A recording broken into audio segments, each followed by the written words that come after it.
Hello दोस्तों, संजीवनी life beyond cancer की तरफ से आप सबको ढेर सारी शुभकामनाएं। उम्मीद करती हूँ आप सब ठीक हैं। आप सबको दिल से वेलकम हमारे डिजिटल वेलनेस सेशन में। संजीवनी लाइफ बियॉन्ड कैंसर एक नॉन प्रॉफिट ऑर्गेनाइजेशन है जो पेशेंट्स के लिए देश भर में बहुत से प्रोग्राम एकदम निःशुल्क चलाती है। इन प्रोग्राम की जानकारी आप हमारे हेल्पलाइन नंबर पर कॉल करके ले सकते हैं। हमारा हेल्पलाइन नंबर कुछ इस तरीके से है 8691000800।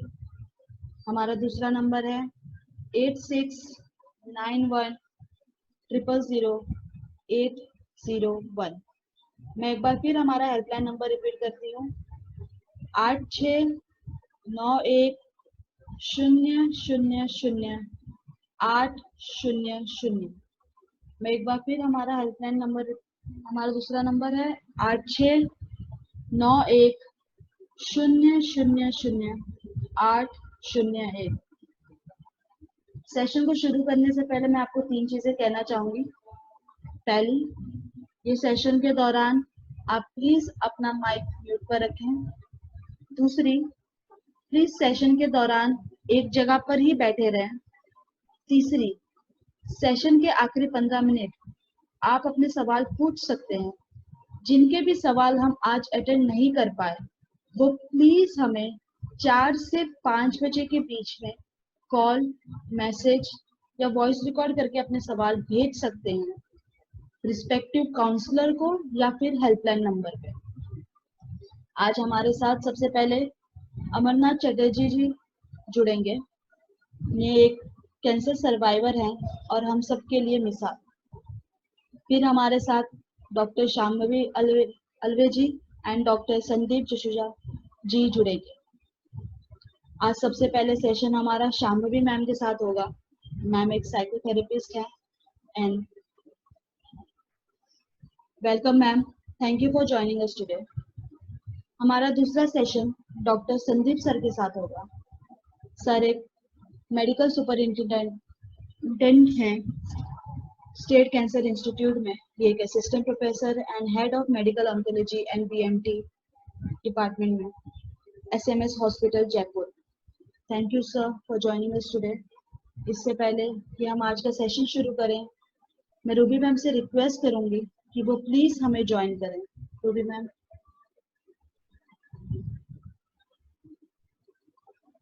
हाय, गुड मॉर्निंग सो मच इतना अच्छा काम करने के लिए कलकत्ता में and keep working like this and Sanjeevani ये सब काम कर पाती है क्योंकि आप जैसे सभी लोग जितने हमारे काउंसलर्स हैं सब उनके साथ जुड़े हुए हैं और इसलिए भी काम कर पाती है। जैसे अमरनाथ जैसे लोग हैं जो इस बात को समझ पाते हैं और उस बात को फिर कह पाते हैं ताकि दूसरे लोग इंस्पायर हो सकें। सो थैंक यू सो मच। आज का जो हमारा सेशन है डॉक्टर शाम्भवी लेंगे। उससे पहले मैं दोबारा से वही बात आपको बोलूंगी कि आई होप आपको समझ आ गया है कि हम यहाँ क्या कर रहे हैं और हम यहाँ पे ये सेशंस क्यों कर रहे हैं। आई होप आपको समझ आ गया है कि कैंसर एक ऐसी बीमारी है जो हमारे अंदर से आती है। हम उसको अपने अंदर से जन्म देते हैं। तो जिस बीमारी को या जिस भी चीज को हमने जन्म दिया है हम उसको खत्म भी कर सकते हैं। वो हमारे ही हाथ में है। खाली समझना ये है कि ये जो बीमारी हमारे अंदर आई वो कौन सी चीज थी मेरे अंदर कि इस बीमारी ने सिर्फ मेरे अंदर जन्म लिया। तो अगर 10 बर्तन में पानी रखा हुआ है और एक बर्तन में बार बार कीड़ा हो रहा है तो ये समझना पड़ेगा ही कि उस बर्तन के पानी में ऐसा क्या हो रहा है कि कीड़ा हो रहा है। ऐसा तो नहीं है कि वो बर्तन गंदा है, मैं रोजाना उसके ऊपर कीड़े की दवाई छिड़क देता हूँ, लेकिन मुझे समझना तो चाहिए ना कि उसी के अंदर क्यों कीड़ा आ रहा है। क्यों हो रहा है ऐसा?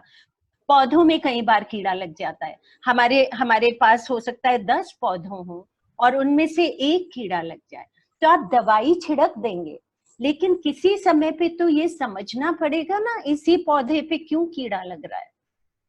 तो ऐसे ही हमारे अंदर अगर ये कैंसर के सेल्स अग्रेसिव हो गए हैं, तो ये समझना ही पड़ेगा कि मेरे अंदर ऐसा क्या हो गया था कि कैंसर के सेल्स जो अदरवाइज रोज की जिंदगी में हर और आदमी जो है उसमें इम्यूनिटी मार देती है उनको रोजाना के हिसाब से और लाइफ अच्छी चलते रहती है, मैं अपनी किस आदत की वजह से अपनी इम्यूनिटी को कमजोर कर रहा था और उसकी वजह से कैंसर के सेल्स अग्रेसिव हो गए। मेरी वो कौन सी आदत है जिसकी वजह से मैं अपनी इम्यूनिटी को जाने अनजाने में कमजोर करता रहता हूँ रोज रोज रोज रोज? क्या मेरे खाने पीने का तरीका गलत है? क्या मैं गलत खाना खाता हूँ? क्या मैं गलत समय पे खाता हूँ? क्या मैं गलत भाव के साथ खाता हूँ? ऐसा है क्या? क्या मैं सांस सही से नहीं लेता हूँ? क्या मैं सांस इतनी छोटी लेता हूँ कि पूरी ऑक्सीजन अंदर जा ही नहीं पाती? या मेरी कोई सोचने की आदत इस तरह की है कि उस वजह से मैं अपनी इम्यूनिटी को रोजाना कमजोर करते रहता हूँ? मैं ऐसा क्या करता हूँ? मुझे अपना कैंसर खुद ही समझना है, क्योंकि उसका जन्म मेरे वातावरण में हुआ और मेरा वातावरण मेरे बस में है। अगर मैंने इस वातावरण को अभी ऐसा बनाया कि जिसमें कैंसर फैल गया, तो मेरे ही हाथ में है कि इस वातावरण को मैं अब ऐसा बना दूं कि कैंसर के सेल्स को पलने की कोई जगह ही ना रहे। वो मेरे ही हाथ में है। पर मेरे हाथ में है कैसे? पहली बार मुझे समझ में आए कि खाना क्या है, किस समय पे खाना है, किस भाव से खाना है। मुझे ये समझ में आए ही कि मुझे सांस किस तरह से लेनी है ताकि ज्यादा से ज्यादा ऑक्सीजन मेरे अंदर जाए। मुझे ये समझ में आना ही है कि सही सोचने से, पॉजिटिव सोचने से क्या फायदा होता है और नेगेटिव सोचने से, नकारात्मक सोचने से मेरा क्या नुकसान होता है। मेरा ही नुकसान होता है। हम सोचते रहते हैं कि गुस्सा उसके ऊपर कर रहे हैं, ईर्ष्या उससे है, जलन उससे है, कंपटीशन उससे है, तो उसका नुकसान होना चाहिए। उसका नुकसान नहीं होता। किसका नुकसान होता है? मेरा नुकसान होता है। तो ये तीनों चीजों को संभाले रखेंगे अगर आप, खाना पीना, सांस लेना और सोचना, इन तीनों को बिल्कुल अच्छे से, ये जो यहाँ सारे सेशंस हो रहे हैं ये सिर्फ आपको 3 ही चीज सिखा रहे हैं, सिर्फ 3 चीज सिखा रहे हैं। लेकिन सीखेंगे, सुनेंगे, समझेंगे, प्रैक्टिस करेंगे, फायदा तभी होगा। ये कोई जी टीवी पे आने वाला सीरियल नहीं है कि जिसको मैंने देख लिया 1.5 घंटा रोज और मेरा भला हो जाएगा। नहीं होगा, बिल्कुल नहीं होगा। फायदा सिर्फ तभी होगा, सुनेंगे, समझेंगे। जो बात समझ में नहीं आ रही है, हर चीज पे क्वेश्चन पूछिए। किसी चीज का लॉजिक पूछना है, रूबी मैम आप क्यों कह रही हैं कि दूध नहीं पीना है? आप क्यों कह रही हैं कि नॉनवेज नहीं खाना है? आप क्यों कह रही हैं कि फ्रूट्स खाने हैं? पूछिए, जो पूछना है पूछिए, लेकिन उसको समझ के प्रैक्टिस करिए, तभी आपका फायदा होगा।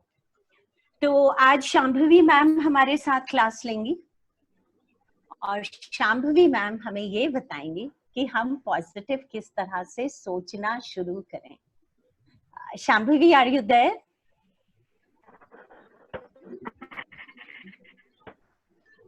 Yes, yes, I'm here. Thank you. Hi, Sham. आवाज आ रही है मेरी? Yes. Okay, all right. I guess इसमें थोड़ा slow है या okay. Can you just give me one moment? Yes, please. I think.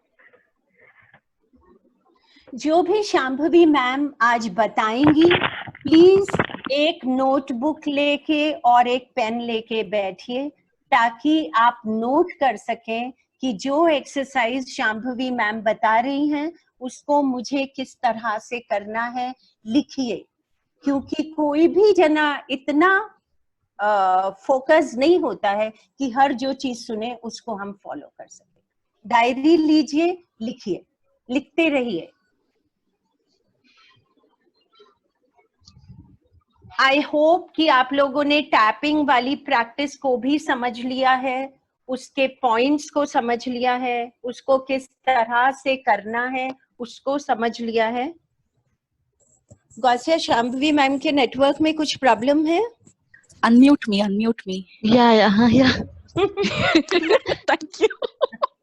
मैं बोले जा रही हूँ, then I realize मैं mute पर हूँ। All right, great. Yes. Thank you, Ruby ma'am, and thank you, Gausia. Introduction के लिए, Mr. Amar, happy birthday. May God bless you with best of things in his life. चलिए, इस note पे हम आज का सेशन शुरू करते हैं। मेरा नाम शांभवी है और मेरे सेशंस में हम जानते हैं कि मानसिक स्वास्थ्य को, मेंटल हेल्थ को हम किस तरीके से हेल्दी रखें, उसको कैसे हम हील करें, और उससे जुड़ी हुई काफी सारी चीजें हैं जो कि हम सीखते नहीं है, वो हम एक्सप्लोर करते हैं इन सेशंस। तो शुरू करने से पहले कि मैं आगे आपको बताऊं कि हम मानसिक स्वास्थ्य को कैसे सही करें या क्या उसके लिए हम एक्टिविटीज करें, पहला सवाल मेरा आप सबके लिए ये है कि जब हम सुनते हैं मन, माइंड, तो ये मन या माइंड जैसे हम इतना ज्यादा गानों में सुनते हैं, हॉलीवुड में, बॉलीवुड में, सारे काफी जगह पे आपको सुनने को मिलेगा मन के बारे में, माइंड के बारे में। तो अगर मैं पूछूं ये माइंड है कहाँ या ये मन है कहाँ, तो आपको क्या लगता है ये कहाँ है आपके शरीर में? अगर इसको आपको बताना हो यहाँ है, तो मन कहाँ है आपका? तो जनरली जब मैं ये सवाल पूछती हूँ तो लोग कहते हैं कि मन शायद यहाँ है, या कहते हैं कि यहाँ है। बट आप ये समझना जरूरी है कि हम जब यहाँ पॉइंट करते हैं या हम यहाँ पॉइंट करते हैं, तो ये जो है ये आपका ब्रेन है और ये जो आपका है वो हार्ट है। ये दोनों चीजें आपके मन से, आपके माइंड से अलग है, ठीक है? बट अगर हमारा मन आज हर्ट हुआ है, हर्ट कब होता है? हमें किसी ने कुछ बोल दिया, कुछ बुरा हुआ, हम रिजेक्ट हो गए कहीं पर, तो हमें बुरा लगता है, बहुत लगता है। और जब हमें बुरा लगता है तो वो हमें पूरे शरीर में महसूस होता है। इसी का मतलब क्या हुआ? ये दो जो चीजें हैं, आपका शरीर और आपका मन, ये दोनों चीजें एक दूसरे से जुड़ी हुई है। तो जब मैं कहती हूँ ये दोनों चीजें जुड़ी हुई है जी, तो जब हम कहते हैं कि हमारी ये दोनों चीजें जुड़ी हुई है, तो ये एक जैसे साइकिल हम देखते हैं ना, साइकिल के ये दो पहिए हैं कि एक हमारा फिजिकल बॉडी है और दूसरा हमारा माइंड है, हमारा मन है। अब समझिए ये दोनों अगर साथ में सही से ना चले तो क्या हो जाएगा? साइकिल गिर पड़ेगी, बैलेंस जाएगा, हम भी गिर जाएंगे अगर हम वो साइकिल चला रहे हो। बस उसी तरीके से ये दोनों का साथ में अच्छा मेल में चलना बहुत जरूरी है। पर क्या हम ये करते हैं? अक्सर हम नहीं करते, राइट? तो अगर मुझे चोट लग गई है तो मैं क्या करती हूँ? फटाफट जाती हूँ, बैंडेड लगाती हूँ उसके ऊपर, अगर कट हो तो, अगर खून आ रहा हो तो मैं उसके ऊपर थोड़ा सा हल्दी लगा देती हूँ। ये हम सब करते हैं ना, अगर हमें चोट लगी हो फिजिकल बॉडी पर अगर मुझे मेंटली, मैं आज उदास हूँ, दुखी हूँ, या हम किसी और को भी अगर देखें कि वो इंसान दुखी है, उदास है, तो हम क्या करते हैं? हम उसे जनरली कहते हैं, अरे भूल जाओ यार, कोई बात नहीं, इट्स ओके, छोड़ दो इस बात को, भुला दो। इनफैक्ट हम अपने आप को भी यही कहते हैं कि छोड़ दो, भूल जाओ, कोई बात नहीं। पर क्या हम इस पे काम करते हैं? जैसे हमने शरीर के चोट को तो लगा दिया था दवाई, क्या हम इस पे काम करते हैं? हम अक्सर इस पे काम नहीं करते या हम इसको भूल जाते हैं ये चीज करना। बट ये क्यों इम्पोर्टेंट है, हमारे मन को या हमारे मेंटल हेल्थ को देखना क्यों जरूरी पड़ता है, उसके पहले मैं आपको कारण बताऊंगी और फिर हम बढ़ेंगे आगे, जहाँ पे हम देखेंगे कि हम कैसे इसका इसका देखभाल करें, हमारे मेंटल हेल्थ का स्वास्थ्य हम कैसे रखें। तो मैं जनरली ये उदाहरण देती हूँ समझने के लिए कि हमारा फिजिकल बॉडी और हमारा जो मेंटल बॉडी, ये दो बॉडीज है हमारे, इन दोनों को अगर समझना हो तो कंप्यूटर के उदाहरण से समझिए। जैसे कि सबने कंप्यूटर्स देखे हैं, होंगे भी हमारे पास।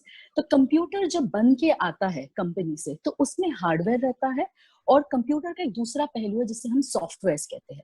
तो अक्सर ये होता है कि हार्डवेयर बन के आता है और सॉफ्टवेयर जो है वो हम हमारे हिसाब से डालते हैं, हमें ये पर्टिकुलर सॉफ्टवेयर चाहिए। अब क्या होता है, अगर इसमें से कोई सॉफ्टवेयर काम करना बंद कर दे, या समझ लीजिए इसमें कोई वायरस चला जाए या ये करप्ट हो जाए, तो क्या होगा, हमारा कंप्यूटर चलेगा पर उसकी उतनी जितनी क्षमता है उतना वो नहीं काम करेगा। क्यों? क्योंकि ये जो सॉफ्टवेयर है वो करप्ट हो गया है। अब ऐसी स्थिति में हम क्या करते हैं, हम इधर वो सॉफ्टवेयर को निकाल देते हैं, उसको फॉर्मेट करते हैं, वो वायरस हटा देते हैं, हम ये सारी चीजें करते हैं ताकि हमारा कंप्यूटर अभी ठीक से चले। तो अगर इस उदाहरण से हमें हमारा शरीर और हमारा मन ये समझना हो, तो हमारा जो शरीर है ये वो हार्डवेयर है और जो ये सॉफ्टवेयर है हमारा मन है। और जैसे कि वो सॉफ्टवेयर भी वायरस लेता है, करप्ट होता है, बस उसी तरीके से हम हमारा मन जो जो एक्सपीरियंसेस लेता है, अनुभव लेता है, उससे मन को जैसे हम कहे ये भी सॉफ्टवेयर के तरह स्टैग्नेट हो जाता है, इसमें वायरस लग जाता है, काफी कुछ हो जाता है। बट जब ये मन, अगर इसमें वायरस लग जाए तो क्या होगा, क्या हमारा फिजिकल बॉडी उसी हार्डवेयर की तरह अच्छे से काम कर पाएगा? नहीं कर पाएगा। क्यों नहीं कर पाएगा? इसको एक उदाहरण के साथ समझते हैं। समझ लीजिए आज मुझे घर में सुबह काम पे जाने से पहले मेरे पति के साथ बहुत झगड़ा हो गया और मैंने उस चीज को सुलझाया नहीं, उस झगड़े को लेके ही मैं घर से निकल गई। अब जैसे घर से निकली हूँ, पहला ऑटो लिया, पहला बस लिया, तो मेरे दिमाग में वो जो गुस्सा वाला भाव है वो रहेगा, तो मैं उसी तरीके सामने वाले से बात करूंगी, क्योंकि मेरे दिमाग में वो सारे विचार चल रहे हैं, तो मैं चलते चलते कहीं पर टकरा जाऊंगी। तो इससे क्या हो रहा है, जो हमारा ये मन है जिसमें वो एंगर था, गुस्सा था, उससे क्या क्या अफेक्ट हो रहा है, मेरी सोच अफेक्ट हो रही है, मेरा फिजिकल बॉडी भी अफेक्ट हो रहा है, क्योंकि मैं चलते चलते यहाँ पे टकरा रही हूँ, मेरी सोच स्ट्रेट नहीं हो रही है। तो इस प्रकार से जब हमारा माइंड अगर वो करप्ट हो जाए, उसमें अगर वायरसेस लग जाए, तो इसका अफेक्ट हमारा ना कि बस हमारे शरीर पे पड़ता है, बट शरीर और हमारे जीवन के और सारे पहलुओं पर भी पड़ता है, जो कि है हमारे रिलेशनशिप्स हो गया, हमारा काम हो गया और हमारा फिजिकल हेल्थ हो गया। तो इसके लिए मैं आपको छोटी सी कहानी बताती हूँ फटाफट एकदम। तो ये कहानी है 4 दोस्तों की। ये 4 दोस्त ट्रिप पर निकले थे एक दिन, जैसे मुंबई से समझ लीजिए लोनावला जा रहे थे। तो लोनावला एक हिल स्टेशन है जो मुंबई से थोड़ी नजदीक पर है। तो ये जब जा रहे थे तो रास्ते में इन्होंने सोचा चलो एक ब्रेक लेते हैं, चाय पी लेते हैं आज। रुक गए, चाय पी ली, कुछ नाश्ता वाश्ता खा लिया और बढ़ते गए आगे अपनी जर्नी पर। जब आगे गए, अपनी जर्नी खत्म की, वहां पे खूब सारी मस्ती की, खेल कूद किया और शाम को जब वापस लौट रहे थे तो उन्होंने सोचा चलो दोबारा एक चाय का ब्रेक ले लेते हैं, हम वहीं पर रुकेंगे, उसी वाले ठेले पर रुकते हैं। तो जब ये चारों दोस्त वहां पे ठेले पर गए तो जो वो ओनर था ना, जो मालिक था दुकान वाला, वो एकदम हैरान हो गया इनको देख के और थोड़ा सा घबरा भी रहा था। तो जैसे ही उन्होंने देखा तो उसमें से एक ने पूछ लिया क्या हुआ भैया, ऐसे क्यों देख रहे हो? तो वो कहने लग गया कि आप लोग सही हो, आप ठीक हो क्या? तो उसने बोला हाँ हम तो एकदम सही है, बहुत ही मस्त है। क्या क्या हुआ? तो वो कहते हैं कि नहीं, आपको जो हमने चाय पिलाई सुबह, आप तो चले गए, हमें फिर पता चला कि जो दूध उसमें इस्तेमाल किया था उसमें छिपकली गिरी थी। अब जैसे ही ये लोग सुन लेते हैं, उसमें से एक तो वहीं चक्कर आके गिर जाता है, एक को उल्टियां होना शुरू हो जाती है, एक को डिजी लग रहा है। तो इन सबको कुछ ना कुछ फिजिकल सिम्टम्स होते हैं, जब तक उनका जो अंदर का जो चाय बनाने वाला लड़का होता है ना, वो दौड़ दौड़ के आता है और बोलता है अरे अरे साहब ये वाले नहीं है, वो तो किसी और को पिलाई थी, इनकी चाय में कुछ गड़बड़ नहीं थी, इन्होंने सही चाय पी थी। तो यहाँ पर क्या हुआ था, क्या उनके चाय में कोई चिपकली वाला दूध था? नहीं था। पर सिर्फ वो चीज सुनने से क्या हुआ, उनके जो विचार करने की जो श्रेणी थी, थॉट प्रोसेसिंग थी, वो कुछ ऐसे चल पड़ी कि उनके शरीर ने भी उसको साथ दिया। जो उनको चक्कर आ रही थी, उनको उल्टी हो रही थी, वो सब कुछ रियल था, वो बनावटी नहीं था। एक्चुअली शरीर उसको रिएक्ट कर रहा था, पर रिएक्ट किस बेसिस पे कर रहा था? सिर्फ और सिर्फ उनके मन को। मन यानी कि मुझे क्या उस वक्त फील हुआ, मुझे उस वक्त मैंने क्या सोचा, बस इसी से वो आगे चलता गया। ठीक है, तो जब मैं कहती हूँ कि मन और हमारा शरीर ये दोनों एक साथ जाते हैं, इन दोनों का आपसी मेल जो है वो बहुत इम्पोर्टेंट है। तो जैसे हम हमारे शरीर को, एक होता है शरीर को जब चोट लगे तो हम उस पर काम करते हैं। अगर शरीर को हम रोज हाइजीन मेंटेन करते हैं, हाइजीन यानी कि हम उसको साफ सुथरा रखते हैं। उसके लिए हम क्या करते हैं? सुबह उठ के ब्रश करते हैं, हम नहाते हैं, तो हम अपने शरीर को साफ रखते हैं। पर अगर मैं आपको पूछूं क्या हम यही चीज हमारे मन के लिए करते हैं, तो हमें शायद पता नहीं हम करते हैं भी या नहीं भी। हम मन को साफ करने के लिए कुछ नहीं करते, पर हमने इतने सालों से जो थॉट्स, भाव, ये सारे जो एक एक साथ रखे हैं ना, वो सबको मैंने यहीं पे रखा हुआ है। मैं उसको बाहर जाने को कोई आउटलेट नहीं दे रही हूँ। जब मैं उसको बाहर जाने के लिए आउटलेट नहीं देती हूँ, उससे क्या होता है? ओवर अ पीरियड वो आपके शरीर के साथ शरीर के ऊपर एक इफेक्ट पड़ना शुरू होता है। जैसे कि मैंने आपको बताया था हार्डवेयर और सॉफ्टवेयर वाला एग्जांपल, बस उसी तरीके से अगर हमने ये सॉफ्टवेयर को साफ नहीं करते रहे तो ये आपके हार्डवेयर पर कहीं तो इफेक्ट आएगा। जैसे कि रूबी मैम ने आपको बताया आज शुरू में कि हमारा जो इम्यून सिस्टम है यही हमारा सब कुछ है हमारे शरीर के लिए, यही हमें प्रोटेक्ट करता है बीमारियों से। अगर आप न्यूज सुन रहे हो तो कोरोना वायरस में भी इम्यून सिस्टम का बहुत बड़ा रोल है। अगर हमारी इम्यूनिटी स्ट्रांग है तो हमें ये वायरस से कोई धोखा नहीं है। पर हमारा इम्यून सिस्टम कब स्ट्रांग रहता है? यस, हमारे खाने पीने से, हमारे फिजिकल वर्कआउट से रहता ही है। बट अगर हमने मन को साफ नहीं किया तो ये मन का इफेक्ट इस पे बहुत ज्यादा पड़ता है हमारे इम्यून सिस्टम में। क्यों? क्योंकि अगर मैंने समझिए मुझे कोई किसी ने आज हर्ट कर दिया, मुझे बहुत बुरा लगा, और मैंने उस भाव पर, उस हर्ट को अगर मैंने ठीक ही नहीं किया, क्योंकि वो एक चोट है, वो मानसिक चोट है, अगर मैंने उस मानसिक चोट को ठीक ही नहीं किया तो क्या होगा? मेरा पूरा दिन वैसा जाएगा। क्या मैं खाते वक्त अच्छे से खाना खा पाऊंगी? नहीं खा पाऊंगी। क्यों? क्योंकि मैं खा तो रही हूँ पर मेरे विचार कहाँ है? उसने मुझे ऐसे बोल दिया, क्यों किया मेरे साथ ऐसा? तो मैं खाते वक्त भी ठीक से खा नहीं रही हूँ। जब मैं काम कर रही हूँ तब भी मेरे दिमाग में वही विचार चल रहे, उसने मुझे ऐसे क्यों बोला? क्यों हो रहा है ये सब? क्योंकि मैंने वो जो विचार है सारे, उनको एक आउटलेट नहीं दिया, उसको बाहर जाने का कोई मौका ही नहीं दिया, पर मैंने उसको अंदर रखा और उसी को अंदर ही अंदर घूम रहा है वो। इसे हम कहते हैं जनरली रूमिनेशन। रूमिनेशन यानी कि जो चीज घट चुकी है, पहले हो चुकी है, हम दोबारा दोबारा उसी के बारे में, उसी को सोचते रहते हैं। तो अगर इसे हम फिजिकल बॉडी में समझे तो समझिए अगर आपको कहीं चोट लगी है तो क्या हम उसको खरोचते हैं? बार बार हम नहीं खरोचते। हम क्या करते हैं? एक तो दवाई लगाते हैं और वेट करते हैं कि वो हील हो जाए, हम नहीं खरोचते। पर जब हम मानसिक स्वास्थ्य की बात करें, मन की बात करें, या हमारा इमोशनल वूंड की बात करें, अगर मानसिक तौर पे चोट लगी है तो हम जनरली उसी चीज को दोबारा दोबारा सोचते रहते हैं, उस घटना को सोचते हैं, उन इंसानों को सोचते हैं। तो एक प्रकार से हम उस चोट को दोबारा खरोचते रहते हैं। तो क्या इससे हीलिंग होगी? नहीं होगी। वो चोट वैसे ही रहेगी। इनफैक्ट हर एक टाइम जब हम उसको खरोचेंगे तो वो फ्रेश हो जाएगी, नई से हो जाएगी।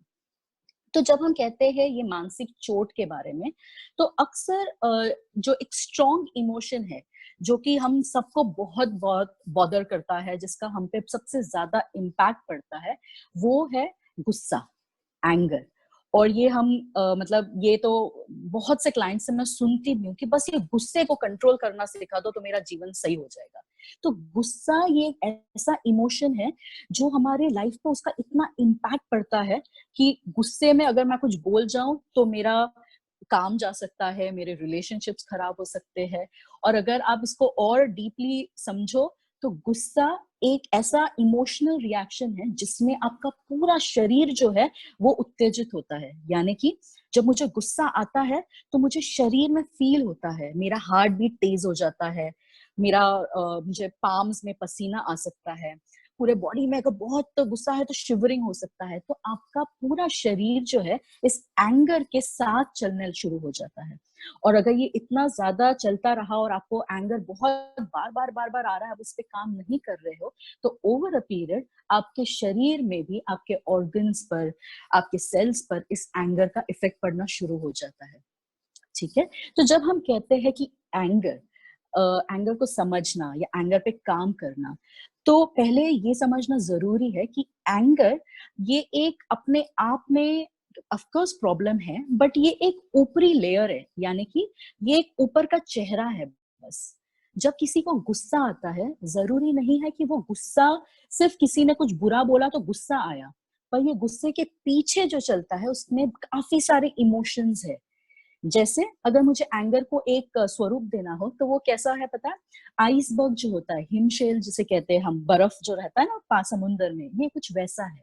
तो एंगर से वो ऊपर का टिप है जो हमें नजर आता है, पर उसके नीचे काफी सारे भाव होते हैं, काफी सारी मानसिक चोटें होती है। जैसे मैं आपको एक उदाहरण देती हूँ मेरे अपने स्कूल डेज का। तो मेरी एक सहेली थी, काफी क्लोज थी मुझसे, पर क्योंकि उसके मम्मी पापा का जॉब कुछ ऐसा था कि वो ट्रांसफरेबल जॉब में थे, तो बीच में ही उस साल के पढ़ाई के बीच में ही उनको ट्रांसफर आ गई, तो उनको जाना पड़ा। और वो मेरी एक ही बहुत ही करीबी दोस्त थी स्कूल में। तो जब उसको जाना पड़ा तो मुझे बहुत ज्यादा बुरा लगा। उसके साथ ही जो मैंने फील किया वो था लोनलीनेस, अकेलापन। अब मैं बहुत अकेला फील कर रही थी। अब वो टाइम ऐसा भी था जब मोबाइल नहीं था, सिर्फ लैंडलाइंस हुआ करते थे घर में फोन करने के लिए। तो मैं वेट करती रही, ये जाएगी, फिर ये मुझे अपना नंबर देगी, मुझे फोन करेगी, काफी कुछ करेगी। मैं वेट करती रही, ये फोन करेगी। थोड़े दिन बाद मुझे गुस्सा आने लग गया, ये मुझसे बात क्यों नहीं कर रही है। तो जब इसका कॉल आया मुझे फोन, मैंने उठाया, इसकी आवाज सुनी, तो पहला रिएक्शन मेरा क्या था? मुझे बहुत गुस्सा आया, अभी फोन कर रही हो इतना टाइम के बाद। अब क्या हो रहा है, ये एंगर जो है वो एक्चुअली एंगर नहीं है, पर ये एंगर किस चीज का स्वरूप ले रहा है? जो मेरा लोनलीनेस था, यानी कि अकेलापन। तो ये जो अकेलापन वाला फैक्टर है ये बहुत ज्यादा इंपॉर्टेंट है, क्योंकि ये अकेलेपन से बहुत आगे की चीजें हमारी फ्रेम अप हो जाती है। ठीक है। तो हम लोनलीनेस या अकेलेपन पे आगे वाले सेशंस में और डिटेल में बात करेंगे। आज हम फोकस करते हैं ये जो ऊपर वाला एंगर है इसके ऊपर। तो अक्सर एंगर जो होता है हमें हमारे पिछले चीजों से आता है, जो घट चुकी है घटना उससे आता है। और अगर एंगर पीछे से आ रहा है, तो जब हम आगे चलते हैं समय से और आगे, तब कौन सा फीलिंग आता है? उसे हम कहते हैं एंजाइटी, यानी कि घबराहट या फियर, आगे क्या होने वाला है। जैसे कि अभी के जो टाइम्स चल रहे हैं इसमें बहुत ये स्वाभाविक हो गया है कि एंजाइटी होना, घबराहट होना, ये स्वाभाविक हो रहा है। पर जब हमें गुस्सा आता है या जब हमें घबराहट होती है, यहाँ पे जो चीज जाननी जरूरी है, इसी का मतलब हमारे जो विचार है वो इधर पीछे की तरफ चल रहे हैं या फिर आगे की तरफ चल रहे हैं। और ये दोनों हमें हेल्प नहीं करती है। क्या हमें हेल्प करती है? जब मुझे गुस्सा आता है क्या हमें अच्छा फील होता है? या समझिए अगर मुझे घबराहट हो रही है, क्या इससे हमें अच्छा फील होता है? नहीं होता है। तो अगर ये दोनों भी भाव मुझे अच्छा महसूस नहीं करवा रहे हैं, या समझिए मुझे इसका कोई फायदा नहीं हो रहा है, तो इसको हटाना ही सही है, राइट? तो अगर हटाना है तो मुझे क्या करना पड़ेगा? मेरे जो विचार पीछे की तरफ भाग रहे या आगे की तरफ भाग रहे, इसको यहाँ लाना पड़ेगा, प्रेजेंट में लाना पड़ेगा। उसी से मेरा जो थिंकिंग है कि आगे क्या होने वाला है, जिससे मुझे डर लग रहा है, वो अभी में आ जाएगा। जैसे अभी में आ जाएगा तो मैं अच्छे से सोच सकूंगी, सीधे सोच सकूंगी, प्लान कर सकूंगी मुझे कैसे करना है सब कुछ। तो ये चीज आपको ध्यान रखनी पड़ेगी। क्योंकि हम बात कर रहे हैं एंगर की। एंगर से रिलेटेड एक रहता है कि मुझे अगर बहुत गुस्सा आता है तो मैं कुछ बोल जाती हूँ कि सामने वाला हर्ट हो जाता है। तो अगर मुझे गुस्सा आ रहा है इस मोमेंट में, तो उस मोमेंट को पॉज करना बहुत जरूरी है। और उस मोमेंट को पॉज करने के लिए हम एक एक्सरसाइज करते हैं, जो एक्सरसाइज है उल्टी गिनती की, यानी कि रिवर्स काउंटिंग की।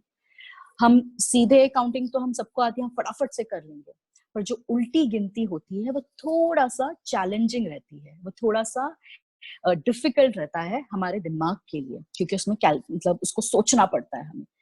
तो अगर समझिए मुझे इस वक्त बहुत गुस्सा आया है, तो मुझे पता चलेगा मुझे गुस्सा आया है, वो तो हम सबको पता चलता है। जैसे मुझे पता चलता है मुझे गुस्सा आया है, उसी वक्त मुझे अपने आप को कहना है पॉज, और उल्टी गिनती शुरू करनी है। मैं उल्टी गिनती कहाँ से करूंगी? 100 से लेके 0 तक की, 100, 99, 98, इस प्रकार से हमें उल्टी गिनती करनी है। आपको जिस भी भाषा में आपको कंफर्टेबल लगे आप उसमें करिए। अगर 100, 99, 98, 97 बोलना आसान लगता है कि हाँ ये तो मैं एकदम फटाक से कर लूंगी, तो इसमें और नंबर्स हटाइए, यानी कि 100, 98, 96, 94, एक एक नंबर को हटा के गिनती करिए। इस एक्सरसाइज को करने का एक मकसद रहता है। जब हम इसको उल्टी गिनती करते हैं, जो कि हमारे दिमाग का रोज का काम नहीं है, हम रोज सीधी गिनती करते हैं।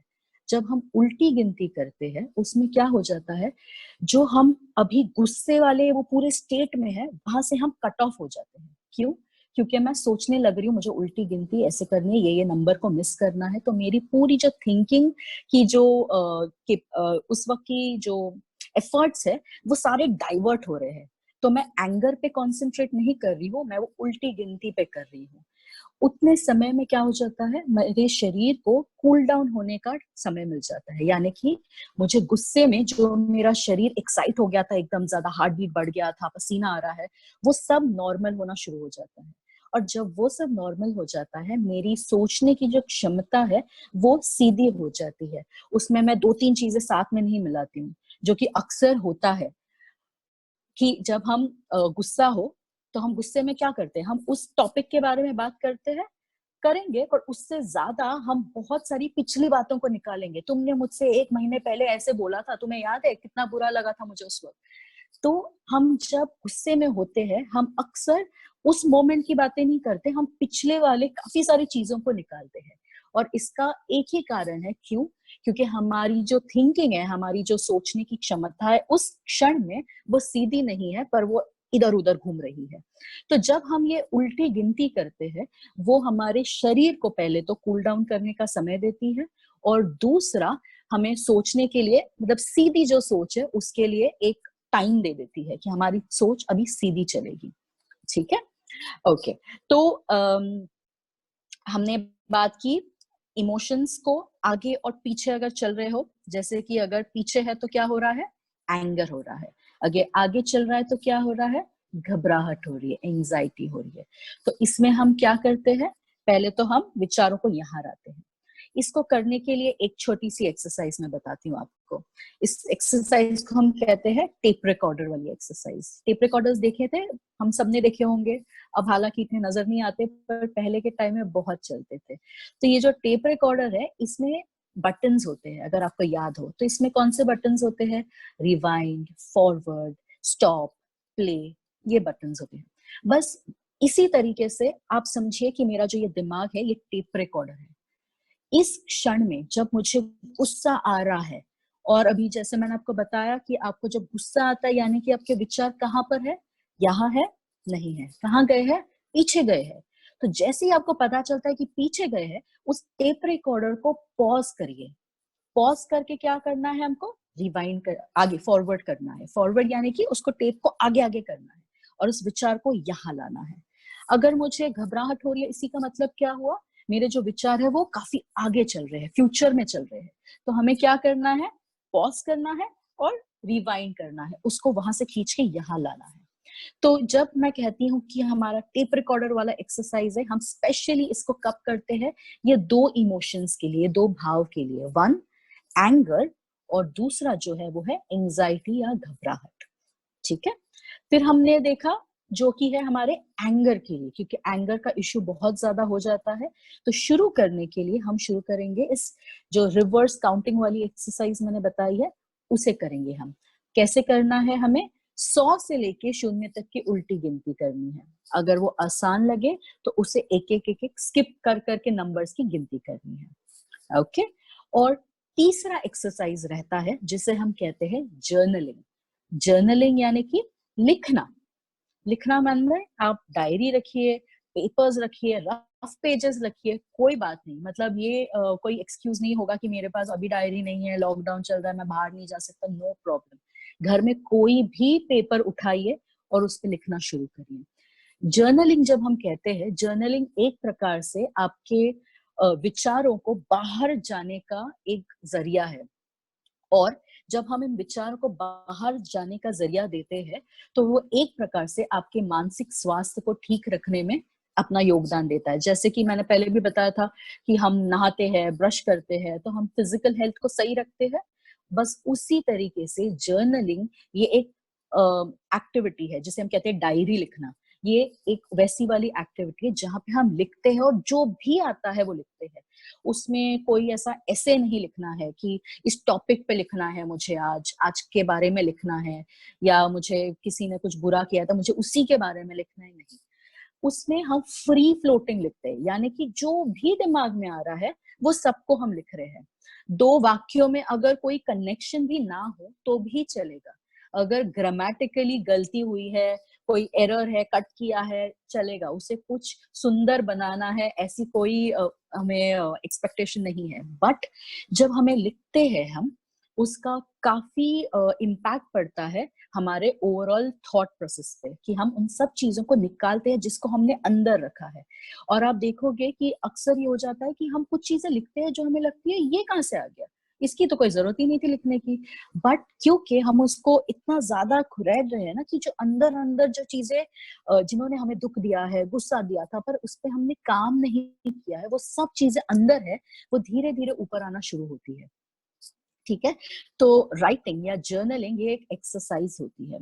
जब मैं जर्नलिंग कहती हूँ, मुझे अक्सर ये सवाल मिलते हैं कि क्या हम अपने आप से बात कर ले सिर्फ, वो भी तो वैसा ही हो गया, या क्या हम मोबाइल पे टाइप कर दे अपने आप को, वो भी वैसा ही हुआ।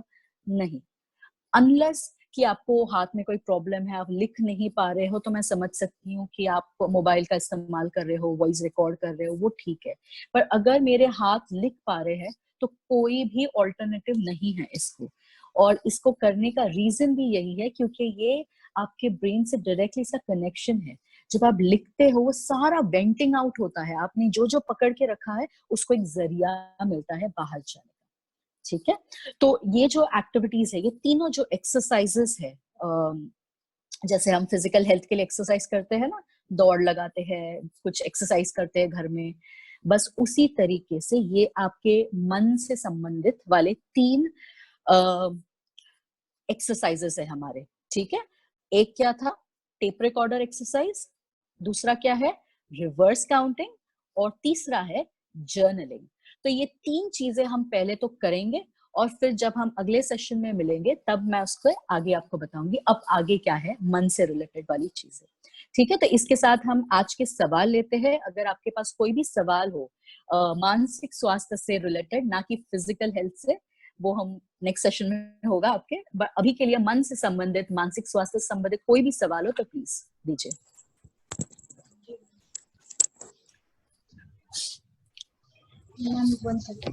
Hello.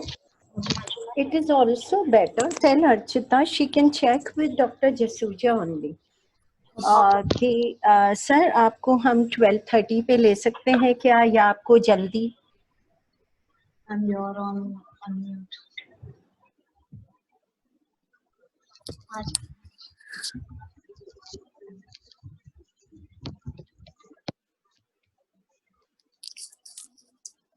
ओके, क्वेश्चंस आ रहे हैं? जी मैम। ओके, एक सेकेंड, मुझे यहाँ पे चेक करना पड़ेगा मैसेज में।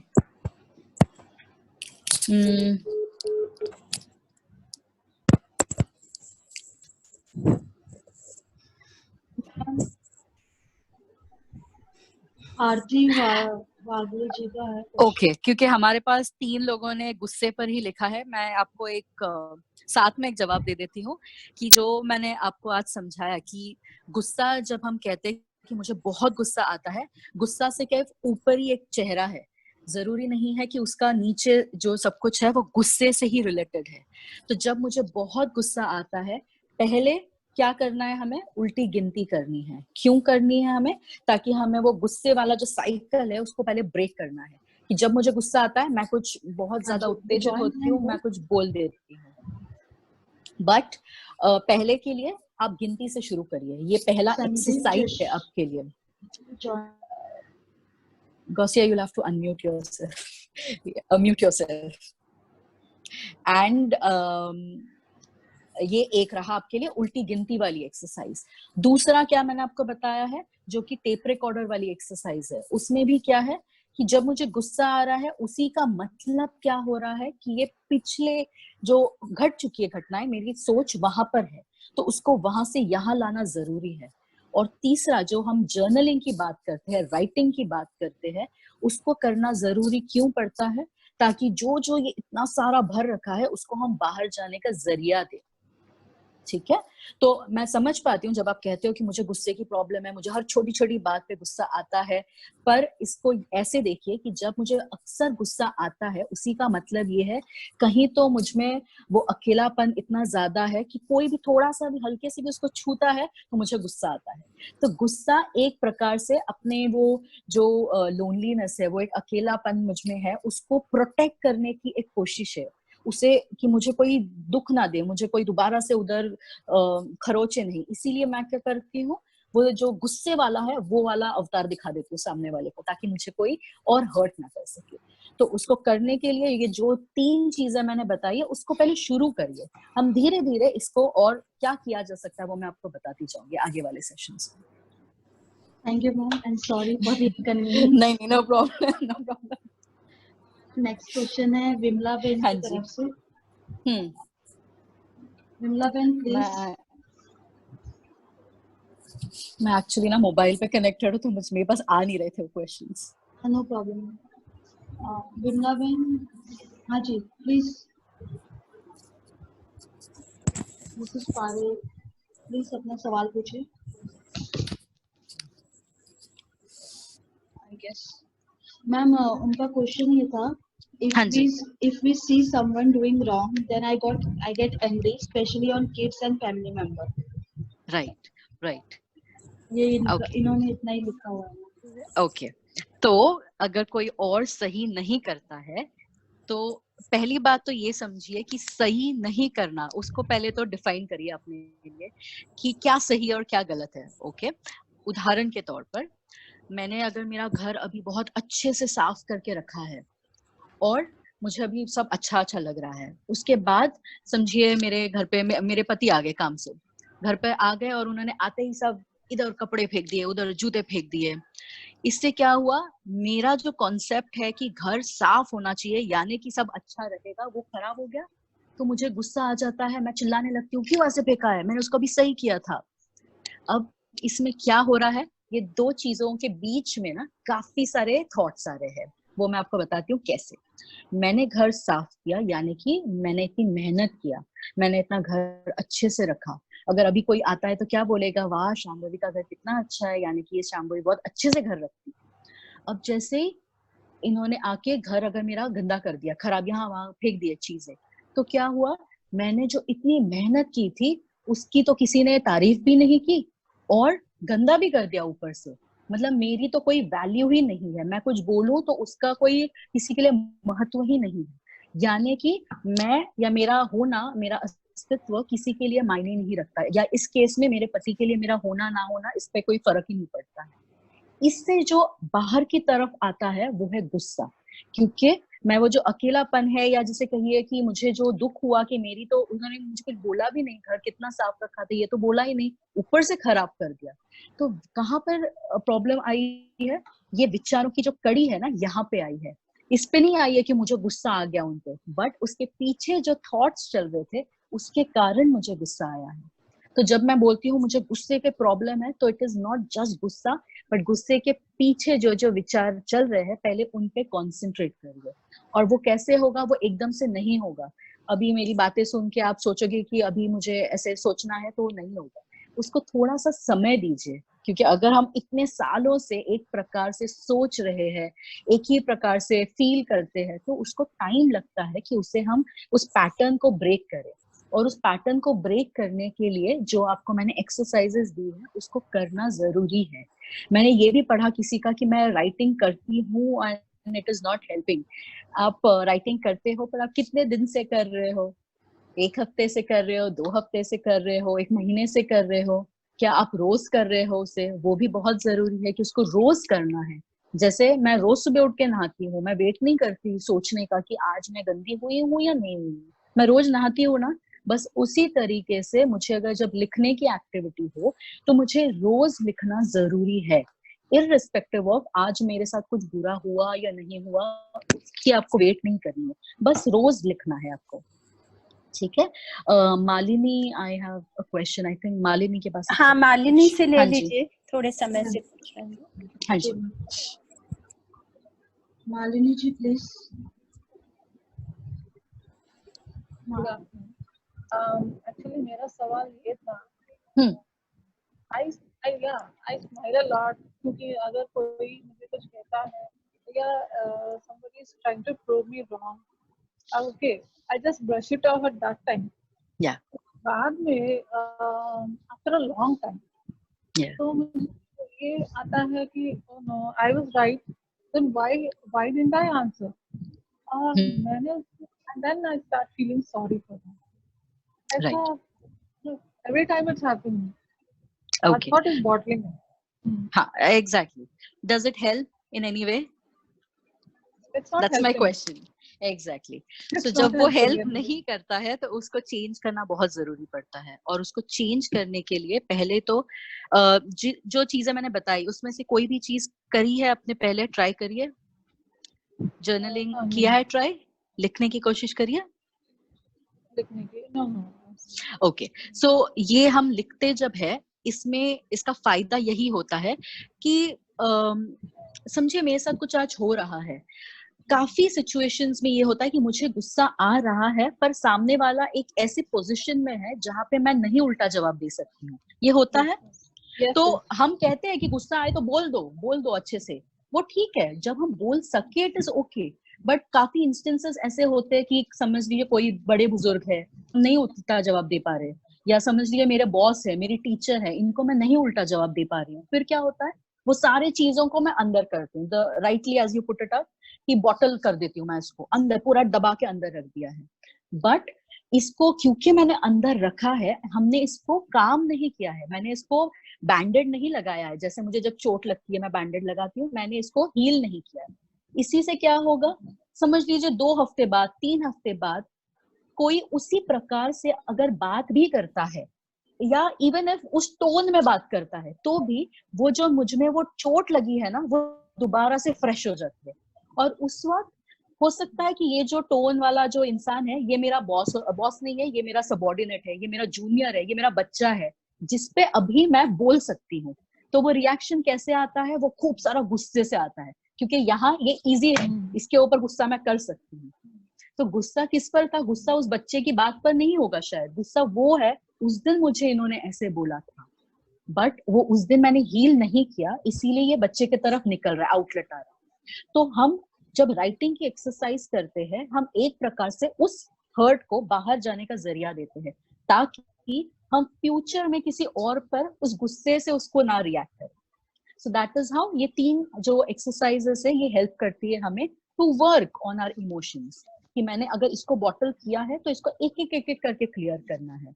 एंड अगेन इसको थोड़ा सा समय दीजिए, ऐसा नहीं है कि मैंने आज लिखना शुरू किया तो कल मैं एकदम ही out of all emotional burden हो जाऊंगी, ऐसा नहीं होता, इसको टाइम लगता है, क्योंकि अगर मैंने सालों से इसको पकड़ के रखा है, इसको बाहर जाने को भी उतना ही समय दीजिए। ठीक है, thank you welcome welcome Malini. Ma'am. हमारा हम लास्ट 2 क्वेश्चन लिखते हैं। हाँ जी, पहला है प्रियंका जी की तरफ से। हाँ प्रियंका जी, जी प्लीज। Hello ma'am.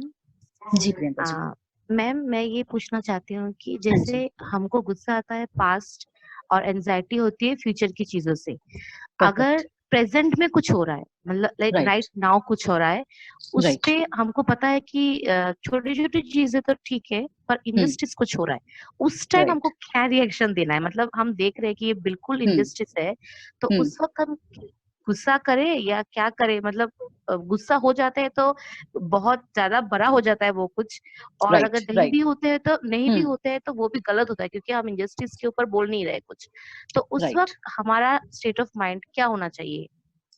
ओके जब मैं कहती हूँ कि इस मोमेंट में मुझे किसी ने कुछ बोला और मुझे गुस्सा आया, इसको समझे वो मोमेंट ऑलरेडी चला गया है।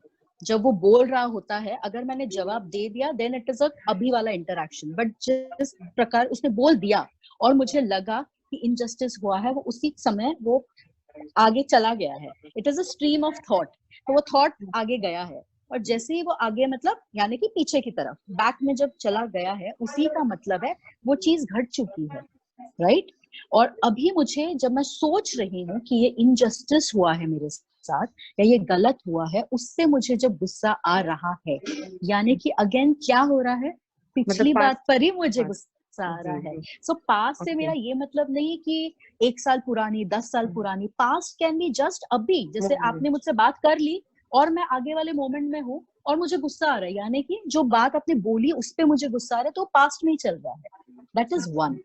सेकेंड, जब मुझे गुस्सा आता है, अगर समझे इनजस्टिस को लेके मुझे बहुत गुस्सा आ रहा है कि मुझे लग रहा है कि मैं इसको मार ही दूं, अभी एक इसे गुस्सा ही मारूं, जब ये हो रहा है, इसी का मतलब क्या है कि मेरी बॉडी में वो सारा कुछ फील हो रहा है मुझे अभी। बॉडी पे कंट्रोल पहले लेना इज वेरी इंपॉर्टेंट, एंगर में स्पेशली। और वो कंट्रोल करने के लिए हम क्या करते हैं, हम काउंटिंग करते हैं, रिवर्स ऑर्डर काउंटिंग।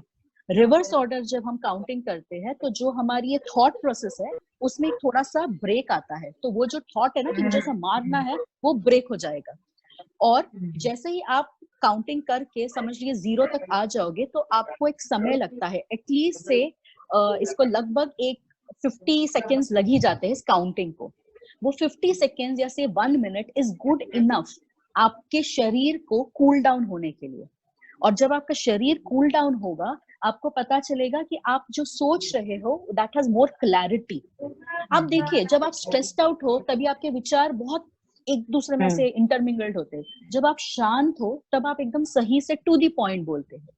तो ये जो रिवर्स काउंटिंग की एक्सरसाइज है, ये इसीलिए हम करते हैं ताकि हमारे जो थॉट्स है वो सीधे हो। और जब आप सीधे होंगे तो आप अभी गुस्से के मूड में बात नहीं करोगे, आप रैशनली बात करोगे। अब आप सामने वाले को शायद एग्जैक्ट फैक्ट्स के साथ बताओगे कि ये आपने जो कहा ये गलत है, इससे मुझे ये हुआ, या शायद इसको हम ऐसे भी देख सकते हैं। तो उसमें क्या क्या चेंज होगा, आपका टोन चेंज होगा, आपका बॉडी लैंग्वेज चेंज होगा। तो वो जो रिलेशन था जो खराब हो सकता था, वो बात भी पहुंच गई आपकी, but at the same time वो रिलेशनशिप भी वैसा ही रहा, उसमें कोई मतलब कोई खटास नहीं आई है, तो वो अच्छा ही रहेगा आगे। So this is how you change when you do this exercise of reverse counting, जब मुझे गुस्सा आता है स्पेशली। ओके मैम, और एक चीज पूछना था, जर्नलिंग में हम क्या लिखे, अपने अच्छे थॉट्स लिखे या बुरे अच्छे कुछ भी? ओके, तो ये जो एक्सरसाइज मैंने आज की दी है, ये सिर्फ और सिर्फ जर्नलिंग है। देयर इज नो पॉजिटिव और नेगेटिव और ग्रैटिट्यूड, नहीं, इसमें से कुछ नहीं कर रहे हम सिर्फ जर्नलिंग कर रहे हैं। जर्नलिंग यानी कि मैं सीधा लिखना शुरू करूंगी वो पहले थॉट से जो आ रहा है। तो आज मैंने ये काम किया, अरे वो करते करते मुझे याद आया मैंने वो टास्क कंप्लीट नहीं की थी। वो टास्क ना मुझे मेरी टीचर ने दी थी, वो टीचर तो मुझे बहुत अच्छी लगती है, पर मुझे याद आया उस टीचर ने मुझे यहाँ जाने भी बोला था। तो it can be a free floating thought, मतलब मुझे किसी थीम के बारे में नहीं लिखना है, सिर्फ अच्छा या सिर्फ बुरा, anything and everything that comes to your mind, वो सब लिखना है आपको। और उसको कंटिन्यू करना जरूरी है। ऐसा नहीं है कि आज लिखा कल नहीं लिखा परसों लिखा, नहीं। अगर आप शुरू कर रहे हो तो इसको कंटिन्यूअसली करते जाइए। Okay ma'am, thank you very much. Welcome. Thank you Priyanka ji, thank you so much ma'am. जैसे कि आपके जो सेशंस होते हैं कमाल के होते हैं एंड बहुत कुछ सीखने मिलता है। एंड होप सो जिनके भी जो भी सवाल थे उनको उनका आंसर मिल गया होगा, और आने वाले सेशन में वो हमें जरूर शेयर करेंगे कि उनको किस तरीके से फायदा हुआ। Thank you so much ma'am. Thank you Gausiya ma'am. हमारे साथ अभी डॉक्टर संदीप सर जुड़ रहे हैं। Sandeep sir, welcome sir.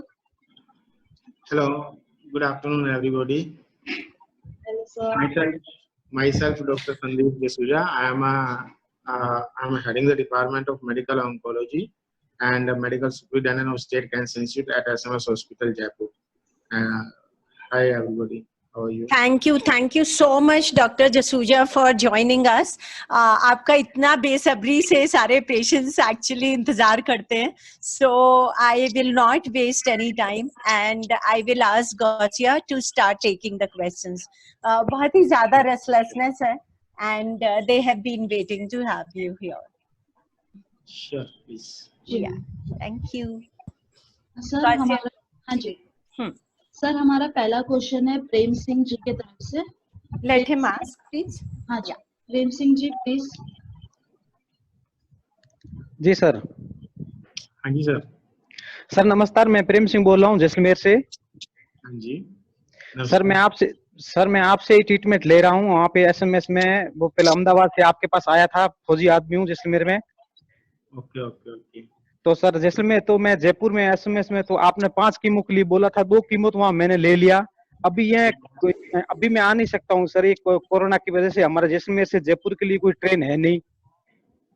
तो जैसलमेर में जो डिस्ट्रिक्ट हॉस्पिटल है ना वहाँ पे. जी सर जी. उसी तो आपकी वहाँ पे क्या हमारे वहाँ डॉक्टर ट्रेन किए हुए हैं जो कीमो के लिए. जी सर. तो आप एक बार उनसे कांटेक्ट कर लो तो वहाँ भी जी हो सर. जाएगा. जी सर. दूसरा सर क्वेश्चन ये था कि सर मैं ट्रीटमेंट लेने के बाद में थोड़ा मेरे पैरों में हाथों में थोड़ा सूजन टाइप वैसी रहती है. वो क्या है ट्रीटमेंट का जो ड्रग देते हैं ना अपन, तो उसका थोड़ा सा साइड इफेक्ट होता है फ्लूइड रिटेंशन का. तो जी आप सर. नमक साल्ट कम खाएंगे ना तो उससे अभी ये सूजन कम हो जाएगी. साल्ट जी वगैरह सर. कम कर. जी सर. तीसरी बात ये है कि सर जैसे 5 कीमो मेरे को लेना है तो मैंने 2 वहां ले लिया, 3 यहाँ लेने के बाद में वापस मैं जयपुर आऊँ सर. एक बार आना पड़ेगा, पूरा डिटेल देखना पड़ेगा ना, फिर आगे का अपन करेंगे प्लान. तो आप अगर 1-2 साइकिल वहां ले लेंगे ना, और 5 तो नहीं मतलब 3 के बाद हम टेस्ट कराते हैं, बट आप 2 साइकिल वहां पे ले लो तो 2 साइकिल के बाद 1-2 महीने हो जाएंगे तो सब कुछ चल जाएगा. अपना लॉकडाउन भी ओपन हो जाएगा. ठीक है, तो फिर अपन पूरा प्लान कर लेंगे सारा ट्रीटमेंट. यहाँ thank you Prem Singh ji. Sir हमारा नेक्स्ट क्वेश्चन है इति मोंडल जी की तरफ से. इति जी प्लीज. हेलो. हेलो. बताइए. हाँ सर. हाँ सर, वो मेरा स्टोमा क्लोजर हुआ फरवरी को 7 तारीख को. उसके बाद मैं घर आ गई तो मेरा वो पॉटी की जगह पे थोड़ा जलन होती है और ब्लड भी आता है. जब से घर आई तब से हो रही है ये प्रॉब्लम. कहाँ पे जलन होती है? सर पॉटी की जगह पे उनको पेन होता है. Okay okay. तो अभी किस चीज का स्टमक का ऑपरेशन हुआ है? स्टोमा क्लोजर हुआ है. हाँ, स्टमक का ऑपरेशन हुआ है ना. तो एक्चुअली क्या उसमें क्या डिजीज क्या आई थी स्टमक में? नहीं सर, वो मेरा रेक्टम में ट्यूमर था तो मेरा ऑपरेशन हो गया था 10th महीना पहले. मतलब फर्स्ट उसके बाद मेरा वो बाईपास किया था, वो उसको क्लोजर करना था. तो इस 2020 को फरवरी में मेरा स्टोमा क्लोजर हो गया ऑपरेशन. फिर मैं घर आ गई. हाँ सर, स्टोमा क्लोजर हुआ तो फिर रेडियोथेरेपी बार. हाँ सर. रेडिएशन थेरेपी लिया था आपने? रेडियोथेरेपी. हाँ सर, मेरा 6 केमो कंप्लीट हो गया था ऑपरेशन से पहले और 25 रेडिएशन भी मैंने ऑपरेशन से पहले लिया था और रेक्टम ऑपरेशन से पहले. तो एक्चुअली क्या होता है कि जो अभी आपको प्रॉब्लम हो रही है ना, थोड़ी सी पेन हो रहा है, जलन हो रही है या फिर थोड़ा कभी ब्लीडिंग होती है, तो ये जो रेडिएशन किया होता है ना उसका साइड इफेक्ट होता है मेजर. तो आप एक काम कर सकते हैं. पहली चीज कि एक तो बिल्कुल आप लिक्विड डाइट अभी लें. सॉलिड लेंगे ना तो ज्यादा फिर वो ब्लीडिंग की और पेन होगा आपको. तो अभी थोड़ी सी सेमी सॉलिड और लिक्विड डाइट लें. पानी खूब पिए अभी. और अगर वहां पे ज्यादा प्रॉब्लम है तो एक ट्यूब आती है, आप ट्यूब भी लगा सकते हैं. हाँ सर, मैं वो लगाती हूँ, है ना, तो उससे आराम आ जाएगा आपको. दूसरी चीज, जैसे जैसे टाइम इंक्रीज होगा ना तो आपका ये ठीक होने लग जाएगा. एक बार वहां पे एग्जामिनेशन जरूर करवा लेना लोकल एरिया का, कि कहीं और कोई प्रॉब्लम ना हो. तो जो सर्जन होगा ना आपका जिससे ऑपरेशन कराया है, उसको बोलिएगा एक बार वहां एग्जामिनेशन कर लेंगे, कहीं रेक्टम में कोई और इशू ना हो, है ना. और सर एक और दूसरी बात सर, और एक टैबलेट बोला था इस सेशन में एक डॉक्टर ने, ट्रानोस्टाट करके, ट्रेनेक्सा वो ब्लीडिंग के लिए। ब्लीडिंग के लिए ट्रेनेक्सा, बिल्कुल। हाँ, अगर आप अगर स्टूल आपका हार्ड रहेगा तो आपको ब्लीडिंग होगी। आप स्टूल को सॉफ्ट रखना है, तो इसलिए खूब फल फ्रूट वगैरह खाओ आप खूब अच्छे, और पानी वगैरह पियो। ट्रेनेक्सा से आप ब्लीडिंग रुक जाएगी टेम्परेरी, पर एक बार वहां पे क्या लोकल जो एरिया उसको चेकअप जरूर करा लेना, वहाँ अंदर अल्सर तो नहीं है कोई, या फिर कोई और किस कारण से ब्लीडिंग हो रही है, अंदर एक बार देख लें। तो वैसे तो रेडिएशन से होती है ब्लीडिंग, रेडिएशन इंड्यूस, बट फिर भी आप एक बार अंदर ना इनसाइड चेक हो जाए ना, तो आइडिया लग जाएगा कि और कोई प्रॉब्लम तो नहीं है, कोई इन्फेक्शन, फंगल इन्फेक्शन वगैरह तो नहीं है, या फिर केवल रेडियोथेरेपी के कारण है, या कोई अल्सर वगैरह तो नहीं है। तो उसका भी फिर इलाज ट्रीटमेंट हो जाता है। कई बार क्या होता है पाइल्स हो जाते हैं, तो पाइल्स में भी ब्लीडिंग होती है, तो अपने को एक बार वो एग्जामिनेशन से पता लगेगा, सर्जन को एक बार दिखा देना आप, है ना। डॉक्टर जसूजा, इनका एक्चुअली ट्रीटमेंट हुआ टाटा में, बॉम्बे में, और ये रहते हैं, इति आप किधर रहते हैं? मैम कोलकाता से 3 घंटा लगता है मेरा घर।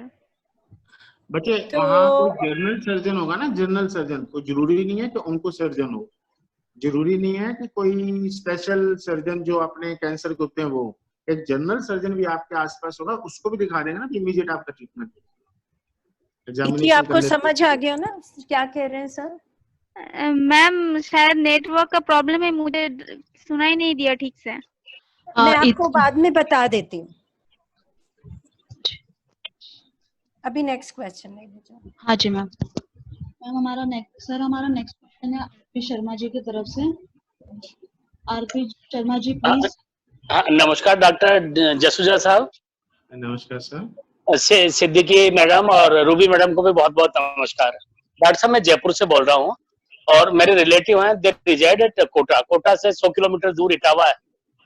जी। तो रिलेटिव को पाँव में कैंसर है, तो उसको जयपुर में SMS में दिखाया था, तो जब उसका 4 दिन वाला टेस्ट किया डॉक्टर साहब, तो लॉकडाउन लग गया था। तो उनको इतना डरा रखा है कि आपका तो पाँव कटेगा और आपको तो लास्ट स्टेज आ गया, और किसी डॉक्टर ने उसको कहा कि पहले कीमो होगा आपका। तो वो हेल्थ, उनकी इकोनॉमिक कंडीशन भी डॉक्टर साहब अच्छी नहीं है, तो बहुत ही डिस्टर्ब्ड है पूरी फैमिली, 8-10 लोग, कभी कहाँ जा रहे हैं, कभी कहाँ जा रहे हैं। तो is it the proper time to bring them back to Jaipur SMS, और we have to wait for some time? जी हेलो। हाँ डॉक्टर साहब। हाँ जी, तो आप एक काम कर सकते हैं कि वो किस टाइप का कैंसर है, ये बहुत इंपॉर्टेंट है। बोन कैंसर है डॉक्टर साहब, लेफ्ट साइड का बोन कैंसर है। मैं आपको चाहे तो व्हाट्सएप पे ये मैसेज भी सब भेज दूंगा। हाँ कोई बात नहीं, आप व्हाट्सएप भेज दीजिएगा, तो फिर अपन उसको डिस्कस करेंगे। एक्चुअली क्या है कि कुछ कैंसर्स होते हैं, जैसे मान लो बोन का कैंसर है, यंग पेशेंट हो तो उसमें यंग है sir, 29 years sir, unmarried bachelor है वो लड़का। यंग पेशेंट होता है ना, ऑस्टियोसार्कोमा कहते हैं इसको। तो अच्छा। उसमें क्या करते हैं, समटाइम हम उसका एम्पुटेशन मतलब नहीं हो, पैर बच जाए, पहले कीमो लगा लेते हैं, इससे कम रिडक्शन हो जाता है ट्यूमर का, फिर हम पैर बचाने की कोशिश करते हैं। तो आप एक बार उनको बोलिएगा कि जब भी अब SMS में आए तो हमसे, मेडिकल ऑन्कोलॉजी डिपार्टमेंट है 49 रूम नंबर 4th फ्लोर पे, आके दिखा दें एक बार, ठीक है? अभी आ सकते हैं ना डॉक्टर साहब? हाँ बिल्कुल, हमारे तो ओपीडी स्टार्टेड है सारे। हाँ ठीक है डॉक्टर साहब, तकलीफ दी आपको, माफ करिएगा प्लीज। ठीक है डॉक्टर साहब, okay, thank you to all. Okay, thank you RP ji. Sir हमारा नेक्स्ट क्वेश्चन है वैशाली जी की तरफ से। वैशाली जी प्लीज अपना सवाल पूछें। उसको सैंपल लेके दो, फ्लो साइटोमेट्री करना होगा।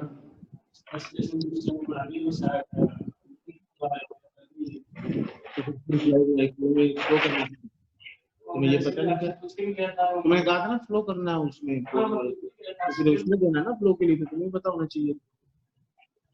हेलो वैशाली जी, आप एक बार दोबारा ले लो उसका सैंपल, है ना? सैंपल तो लेना ही पड़ेगा, उसके बिना फायदा ही नहीं है सैंपल उसका, स्लाइड्स का कोई मतलब नहीं है, सैंपल ले लो एक बार।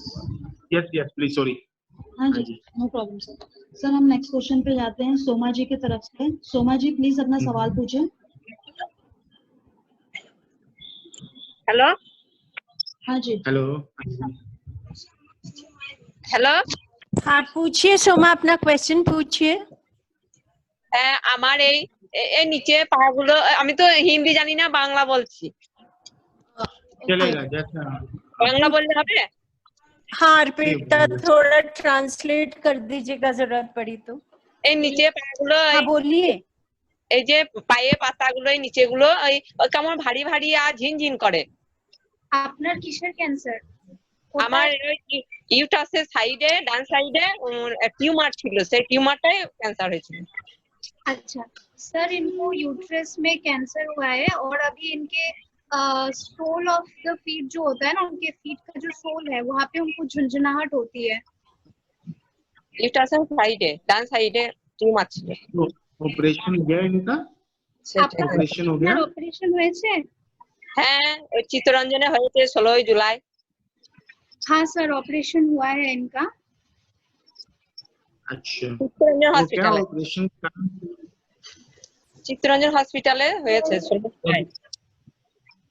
हाँ सर उनको अभी झुंझुनाहट हो रही है पैरों में। तो क्या होता है जब ये ऑपरेशन होता है ना, तो उसमें जो नर्व्स होती हैं वो थोड़ी सी नर्व कट जाती हैं ड्यूरिंग ऑपरेशन, तो इसलिए उनको सनसनाहट और पैरों में वो हो रही है इशू। टाइम के साथ क्या है वो नर्व सारी रिकनेक्ट हो जाती हैं तो ठीक हो जाएगा। अगर ज्यादा इनको प्रॉब्लम आ रही है झंझनाहट की तो गाबापेंटिन की टैबलेट आती है, B complex, iron, folic acid, वो सब ले लें तो उससे इनका 1-2 महीने में धीरे धीरे ठीक हो जाएगा वो भी। আর ওই খুব অ্যাসিডিটি হলে না ওই বুকে পেটে একটু ব্যথা করে, 2 दिन থাকে। एसिडिटी होने से उनको छाती में पीठ में दर्द होता है बहुत ज्यादा, तो उसके लिए क्या करेंगे? ये तो सिंपल एसिडिटी है, पेंटोप्राजोल ले लेंगे उससे आराम आ जाएगा। Let's take the next question, Gausia, please. हाँ जी मैम, हमारा नेक्स्ट क्वेश्चन है रुचिता जी की तरफ से। रुचिता जी प्लीज अपना सवाल पूछिए। Hello sir. हेलो, हाँ जी। Good afternoon sir. Good afternoon जी। सर हमारी मम्मी का यूट्रस का ऑपरेशन हुआ था सर, 4 मंथ हो चुके हैं उसे कंप्लीट, एसएमएस हॉस्पिटल में हुआ था सर। सर उनके ऑपरेशन के बाद उनकी ब्रेकी थेरेपी बताई थी, 5 थेरेपी बताई थी टोटल, तो 4 तो हमने करवा ली। उसके बाद लॉकडाउन लग गया, मतलब लास्ट थेरेपी 20 मार्च को हुई थी सर उनकी। सर अब एक थेरेपी बाकी है तो वो करवाना जैसे जरूरी है या? तो जहां तक मैं समझ रहा हूँ कि आपका जो मदर का जो ट्रीटमेंट है वो अर्ली स्टेज यूट्रस कैंसर होगा, अर्ली स्टेज, ठीक है। Yes sir. अगर एडवांस स्टेज होता है तो ब्रैकीथेरेपी नहीं लगती, फिर साथ में पूरी रेडियोथेरेपी लगती। तो अर्ली स्टेज में कैंसर है। और एज कितनी है उनकी? सर उनकी 61 है, 61 है। हाँ 61 है। तो उनका ग्रेड भी ग्रेड 2 और ग्रेड 2 था सर, उनका 2 था सर। मैम आपकी ट्रीटमेंट से हमें समझ आ जाती है ना। यस तो सर, ग्रेड 2 होगा और अर्ली स्टेज होगा उनका, है ना। हाँ तो सर, अभी क्या है उसमें ब्रैकीथेरेपी अगर 4 लगी है तो कोई इश्यू नहीं है, वरी मत होना किसी किस्म अच्छा का। सर, तो वापस आने के बहुत कम चांस है। अगर नहीं भी करेंगे ना ब्रैकीथेरेपी तब भी चल जाता है ऐसे पेशेंट्स का, लेकिन सेफर साइड ये होता है कि हम लोग कर देते हैं ऐसे ब्रैकीथेरेपी, है ना। तो उसमें क्या है अगर 4 लगी तो एनफ है, कोई आप इतना एकदम अगर लॉकडाउन में नहीं आ सकते तो कोई इमरजेंसी नहीं है, stay safe, stay at home. अच्छा सर। सर उनके थोड़े बाल वगैरह ज्यादा झड़ रहे हैं, मतलब पहले से सिजेरियन के बाद, मतलब थेरेपी के बाद से थोड़ा बाल वगैरह थोड़ा सा इफेक्ट आता है रेडिएशन का भी। अच्छा सर। रेडिएशन का इफेक्ट आता है। कीमो तो नहीं लगी थी ना उनको? नहीं सर कीमो नहीं सर, उनकी जो वो सारे डॉक्टर्स बैठ के जो एक मीटिंग करते हैं उसमें उनकी ब्रेकी थेरेपी बताई थी। हमारा ट्यूमर बोर्ड होता है। हाँ सर वो ब्रेकी, हाँ सर ब्रेकी थेरेपी बताई थी उन्हें। हाँ सर। तो अभी उनको मल्टीविटामिन, आयरन, फोलिक एसिड दे दीजिए। कई बार क्या होता है बाल झड़ते हैं, जो जिंक की कमी हो जाती है, तो बिको जिंक जो कैप्सूल होते हैं ना वो, और आयरन और फोलिक एसिड दीजिए, बाल वापस ग्रो कर जाएंगे। Thank you Ruchita ji, thank you sir. Sir हमारा नेक्स्ट क्वेश्चन है महबूब खान की तरफ से। Mehboob Khan ji please. Hello sir, मेरे पापा का ऑपरेशन हुआ है तो उनके इधर तो स्वेलिंग आ रही है और अंदर की तरफ से दर्द हो रहा है, तो थोड़ा बता दीजिए। कब ऑपरेशन हुआ ये? कब ऑपरेशन हुआ था? 6 दिसंबर। 6 दिसंबर सर। 6 दिसंबर। कीमो, रेडिएशन सब थेरेपी सब ली, बट कंप्लीट हो गया, बट अंदर से थोड़ा दर्द कर रहा है और ऊपर थोड़ी स्वेलिंग आ रही है। अभी देखने से ये लग रहा है कि मे बी डिजीज वापस ना आ गई हो, है ना? तो एक बार आप इनको वापस लेकर आओ। कहाँ पे हुआ था ऑपरेशन? Civil hospital. कौन से सिविल? कहाँ जाने का था बट लॉकडाउन। महबूब जी, आप कहाँ से हैं? इनका ऑपरेशन कहाँ हुआ था वो प्लीज बताइए। माउंट आबू से हैं और ऑपरेशन अहमदाबाद सिविल हॉस्पिटल में। अच्छा, अहमदाबाद DCRI में हुआ होगा वहाँ पे। हाँ। ठीक है। तो अभी क्या है कि आपका ये जो डिजीज का भी डाउट है कि डिजीज वापस आ रही है, ठीक है? तो आप जैसे ही लॉकडाउन खुले तो जल्दी से जल्दी इनको वापस दिखाना। एक इनका CT स्कैन होगा तो अपने को आइडिया लगे कि अंदर डिजीज कितनी वापस आई है। One thing. सेकंड थिंग, अभी जब तक आप नहीं दिखा पा रहे तो उनको एक टेबलेट अल्ट्रासेट आएगी, अल्ट्रासेट ट्रेमाडोल वगैरह दे दीजिए जिससे पेन कम हो जाए, और ओरल हाइजीन अच्छी रखिएगा। और गार्गल्स वगैरह करवाइए। ठीक है? Okay, thank you sir. Thank you Mehboob ji. Sir हमारा नेक्स्ट क्वेश्चन है प्रेमा जी के तरफ से। प्रेमा जी प्लीज अपना सवाल पूछें। प्रेमा जी। सर हम नेक्स्ट क्वेश्चन पे जाते हैं। संजय जी के तरफ से next question. Sanjay ji please अपना सवाल पूछें।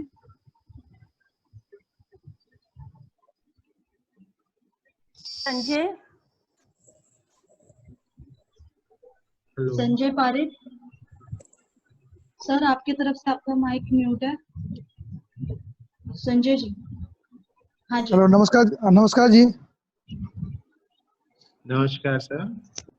मैं वेस्ट बंगाल सिलीगुड़ी से बोल रहा हूँ। मेरे मम्मी के बारे में मम्मी को जो है ना ऑपरेशन हुआ है। ये जैसे पहले जीप का ऑपरेशन हुआ है, कैंसर हुआ था जीप में। उसके बाद में गला में हुआ, लास्ट में गला में ऑपरेशन हुआ है। तो अभी जो है उनको जो है ना कीमो हुआ है। कीमो आपका जैसे 4 ठो कीमो हुआ है और रेडिएशन 31 हुआ है। तो ये जो पहले तो बम्बई में ट्रीटमेंट हुआ था, उसके बाद में आपका अहमदाबाद में जो कीमो और रेडिएशन हुआ है। तो अभी क्या है कि ना जैसे मान लीजिए गले में जैसे सूजन जैसा कड़ा अंदर लग रहा है और दर्द भी हो रहा है गले में, और माथा दर्द हो रहा है। तो उसके वजह से रात को सो नहीं पाती है और दिन में सो जाती है, और खाना पीना जो है ना थोड़ी कुछ खा रही है तो जल्दी से नहीं खा पा रही है। तो थोड़ा सा बताइए। लास्ट कीमो कब, रेडियोथेरेपी कब हुआ था? रेडिएशन कब हुई? जनवरी में रेडिएशन हुआ था। जनवरी में हुआ। तो अभी ये कह लीजिए कि अभी अपने फरवरी मार्च, अभी 3 महीने हुआ है रेडिएशन हुआ है ना?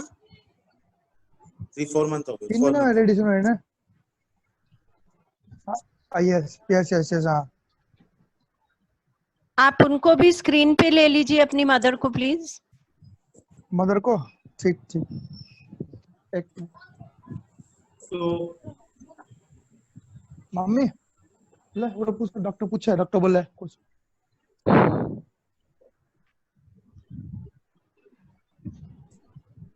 कान में ले। हाँ हेलो। नमस्कार माँ जी। मम्मी लाइन में है। नमस्कार। हाँ जी माँ जी, बताइए। जी बताइए क्या तकलीफ हो रही है आपको अभी? दर्द है। सिलाई में दर्द है बोल रही है। में दर्द हो रहा है। अच्छा ठीक है। और माथा में दर्द है बोल रही है। माथा में। ठीक है। इनका रेडियोथेरेपी मतलब जनवरी में हुआ है ना आपको? रेडियोथेरेपी जनवरी में हुआ है ना कंप्लीट? हाँ जी। आपका रेडिएशन रेडिएशन जनवरी में हुआ है। 31 रेडिएशन हुआ है। हाँ, तो अभी क्या है कि 4 महीने होते हैं ना रेडिएशन का, तो रेडियोथेरेपी का साइड इफेक्ट होता है। तो उससे क्या है कि थोड़ा सा टाइट हो जाता है यहाँ पे, जैसे स्किन टाइट हो जाएगी, ड्राइनेस ऑफ माउथ आती है, जैसे मान लीजिए कि सलाइवा नहीं बनता, सलाइवेशन में इशू आता है, या फिर ड्राई रहता है, मुंह सूखा रहता है ना? तो तीसरी चीज क्या है कि इसमें सूजन भी आती है, एडिमा हो जाता है ना रेडिएशन का। तो 3-4 चीजें रेडिएशन का भी साइड इफेक्ट है।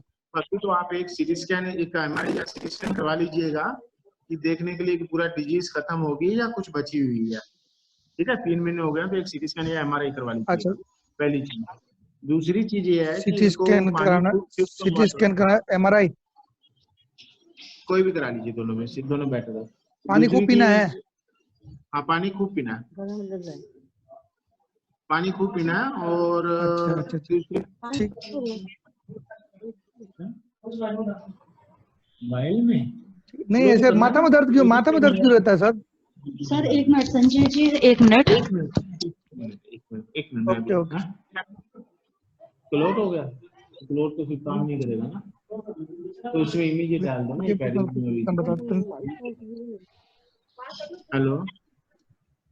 हेलो सर जी, ऐसे माथे में दर्द क्यों रहता है? माथे में दर्द रहता है ज्यादा बहुत। वो अभी क्या होता है कि जब रेडिएशन होता है ना, तो नर्व से होती है, यहाँ से अपनी जो टंग की नर्व्स होती है ना, ऊपर तक जाती है ब्रेन में, इसलिए रहता है। इसलिए कह रहे हैं सीटी स्कैन करा लीजिएगा और वहाँ हाइजीनिक पूरी प्रॉपर करो। प्रॉपर हाइजीन होएगी ना, तो इनको ठीक हो जाएंगे। और एक टैबलेट ले लीजिएगा अल्ट्रासेक, उससे आराम आ जाएगा जब भी होते। ठीक है, कौन सी टैबलेट लिए सर? अल्ट्रासेक। ठीक। जब भी पेन हो। अच्छा, तो नहीं सीटी स्कैन कराना है और एमआरआई, दो चीज कराना। दोनों में से एक कराना, दोनों में से। एमआरआई कराइए, एमआरआई करा लीजिएगा, दोनों में से एक। लग जाएगा। ठीक है सर, ठीक। Okay sir. Thank you Sanjay ji. ये अल्ट्रासेट सर कितने कब लेना है? मतलब दर्द होने पे लेना है कि? हाँ, जब पेन लगे तब दे दीजिएगा। ऐसे थैंक यू संजय जी। ठीक, thank you sir, thank you. हमारा नेक्स्ट क्वेश्चन है श्रद्धा जी की तरफ से। श्रद्धा जी प्लीज अपना सवाल पूछें। हेलो गौसिया। हाँ जी। First of all, you and Ruby madam taking very nice sessions. Thank you for that.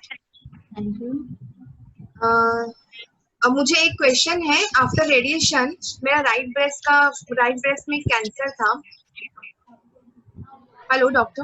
हाँ जी प्लीज। हाँ, राइट ब्रेस्ट में कैंसर था, तो कैंसर का गांठ निकाल दिया है और मेरा रेडिएशन कीमोथेरेपी कंप्लीट हो गया है और रेडिएशन मेरा जनवरी-फरवरी में कंप्लीट हो गया है सर। ठीक है। लेकिन राइट ब्रेस्ट में मुझे है ना सर बहुत इरिटेशन है और ऐसा लगता है कि साइज बढ़ गया है, दुखता है और हाथ भी थोड़ा सा पेन करता है राइट मेरा। और ऑपरेशन राइट हुआ है ना?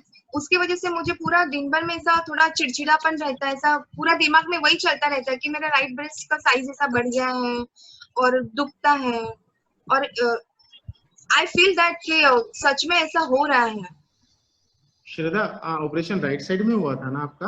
हाँ, राइट साइड का ब्रेस्ट का ही बात कर रही हूँ। कंप्लीट रिमूवल हो गया था? नहीं, रिमूव नहीं हुआ है sir, only that lymph nodes has removed.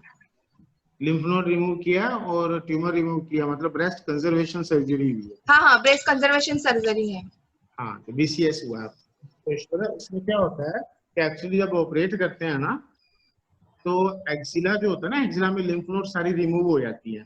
हाँ, तो इसके साथ ही नर्व्स भी हमारी इसमें कट जाती है, तो उसके कारण आपको ना हमेशा एक इरिटेशन सा, एक सेंसेशन सा, एक सुनापन सा वो लगता होगा उसमें। हाँ सर, हेवीपन लगता है। हाँ, हैवीपन लगता होगा, सुनापन भी लगता होगा और कभी कभी आपके सूजन स्वेलिंग भी आ जाती होगी हाथ में। मैं एक्सरसाइज करती हूँ तो हाथ का तो इतना ज्यादा सूजन वगैरह नहीं आती है, लेकिन ब्रेस्ट का ही मुझे सर बहुत पूरा दिमाग में वही चलता रहता है। नहीं, मैं कितना भी भूलने की कोशिश करूँ तो भी चलता ही रहता है। एक चीज है कि थोड़ा सा ना आप इस चीज से बिजी हो, इस चीज से दिमाग हटाओ अपने ब्रेस्ट से, आप ठीक हो गए हो। बस जो ट्रीटमेंट है वो ट्रीटमेंट तो अपने को लेना ही है। अब जो उसमें गाइडलाइंस बनी हुई है, अगर हार्मोन का ERPR पॉजिटिव था या ERPR नेगेटिव था? हार्मोन्स एक सर मेरा ना 10 साल पहले ओवरी हिस्टेक्टोमी हुआ था। नहीं, मैं कह रहा हूँ जो टेस्ट होता है ना ERPR ट्यूनिंग होता है ना टेस्ट, तो वो भी आपका देखना होगा ना कि क्या आगे टैबलेट भी चलेंगी आगे आपकी। चलनी है या नहीं चलनी वो भी देखना पड़ता है। यानी वो आपका डॉक्टर कर लेंगे प्लान, बट अभी रेडिएशन थेरेपी तो आपको फुल करनी है, बिकॉज BCS हुआ है तो रेडियोथेरेपी तो करनी ही पड़ेगी, उसमें कोई इफ एंड बट नहीं है। नहीं हो गया सर, रेडिएशन भी कंप्लीट हो गया मेरा सर फरवरी में। कंप्लीट हो गया तो एक हार्मोनल ट्रीटमेंट वगैरह कुछ स्टार्ट किया टैबलेट? एक कैल्सीफॉर्म है और एक साइटोटैन है, वही चल रहा है मेरा 2 टैबलेट। साइटोटैन 10 mg वाली? हाँ 10 mg वाली। नहीं, उसको चेंज कराना। अगर आपकी ओवेरी, कितनी एज है आपकी? मैं अभी 46 हूँ सर। 46 है तो आप उसको चेंज कराना, उससे बेटर जो है ट्रीटमेंट वो लेना। अभी 10 mg वाली नहीं, वो पुरानी ओल्ड ट्रीटमेंट है, ठीक है? एक बार डॉक्टर से आप वापस मिल लेना, उनको बोलना कि इसको चेंज करके दूसरा कर दो। तो वो अपना हार्मोनल का ट्रीटमेंट देके वो आपका कर देंगे वो।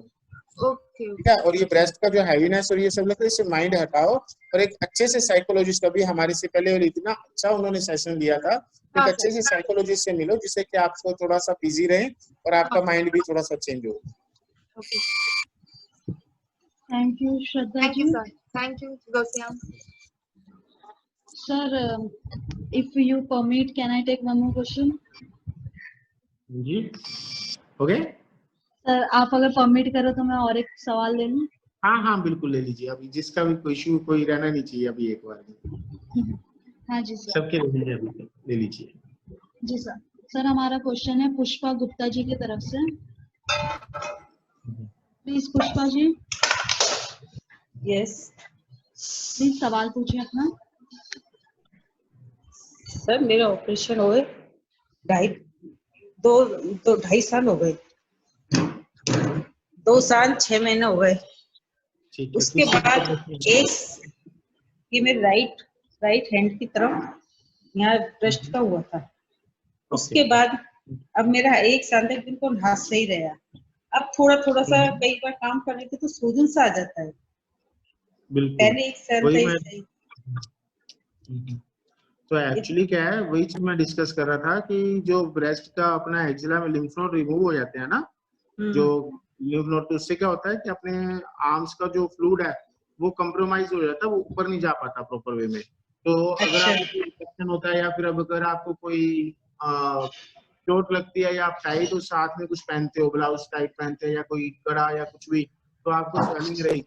सब चीजों से दूर हो। और जो बर्तन वगैरह मांजते हैं ना, उस हाथ से बर्तन भी नहीं मांजने आपको बिल्कुल। तो सर कब तक नहीं मांजे, कब तक काम नहीं करे? उनको परमानेंट ही उससे नहीं करना आपको बर्तन मांजने।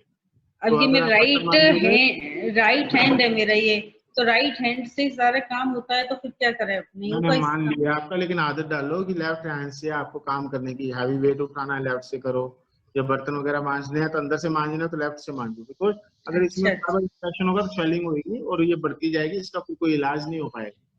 तो आप फिर कैसे, थोड़ा एक्सरसाइज ही जाएगा या क्या करें? एक्सरसाइज ही होगा, थोड़ा आप हैंड्स को आप रखेंगे तो एक वो हमारे वो इसका वो भी आता है। हाँ वो मैंने खरीद लिया, वो पहन लेती हूँ, वो लगा लीजिएगा, उससे धीरे धीरे कम हो जाएगा। ठीक है? लेकिन अगर आप इन्फेक्शन होगा या कोई चोट लगेगी तो आपके ये स्वेलिंग परमानेंट हो जाएगी और इंक्रीज होती जाएगी। अच्छा सर, जैसे अब हमें लंबे टाइम तक बैठना है तो कैसे बैठे, किस हिसाब से बैठे कि जैसे हाथ पे सूजन नहीं आए? सूजन के लिए जितना आप हैंड्स को अप रखोगे ना, अच्छा सर, हार्ट के लेवल से अप रखोगे उतनी सूजन कम आएगी। अगर लेवल नीचे रहेगा सूजन ज्यादा आएगी। कंधे जैसे उसके इतना ऊंचा रखें? हाँ, ऊंचा, जितना ऊंचा रखेंगे तो सूजन कम होती जाएगी। डॉक्टर जसूजा, हम लोग लिम्फेडेमा पे 2 अलग से सेशंस करते हैं विद डॉक्टर रमा शिवराम। है ना? तो ब्रेस्ट कैंसर के जितने पेशेंट्स हैं जिनको हाथ के भारीपन की प्रॉब्लम है, तो लिम्फेडेमा पे अलग से हम सेशंस करेंगे। डॉक्टर जसूजा को और क्वेश्चंस लेने देते हैं। हाँ जी मैम, हमारा नेक्स्ट क्वेश्चन है सर रवि कुमार जी की तरफ से। रवि कुमार, हाँ जी प्लीज। Good afternoon everyone. हाँ जी बताइए। Very good afternoon. हाँ जी सर, मेरी मदर का अभी यूट्रस का ऑपरेशन हुआ था सर जनवरी मंथ में।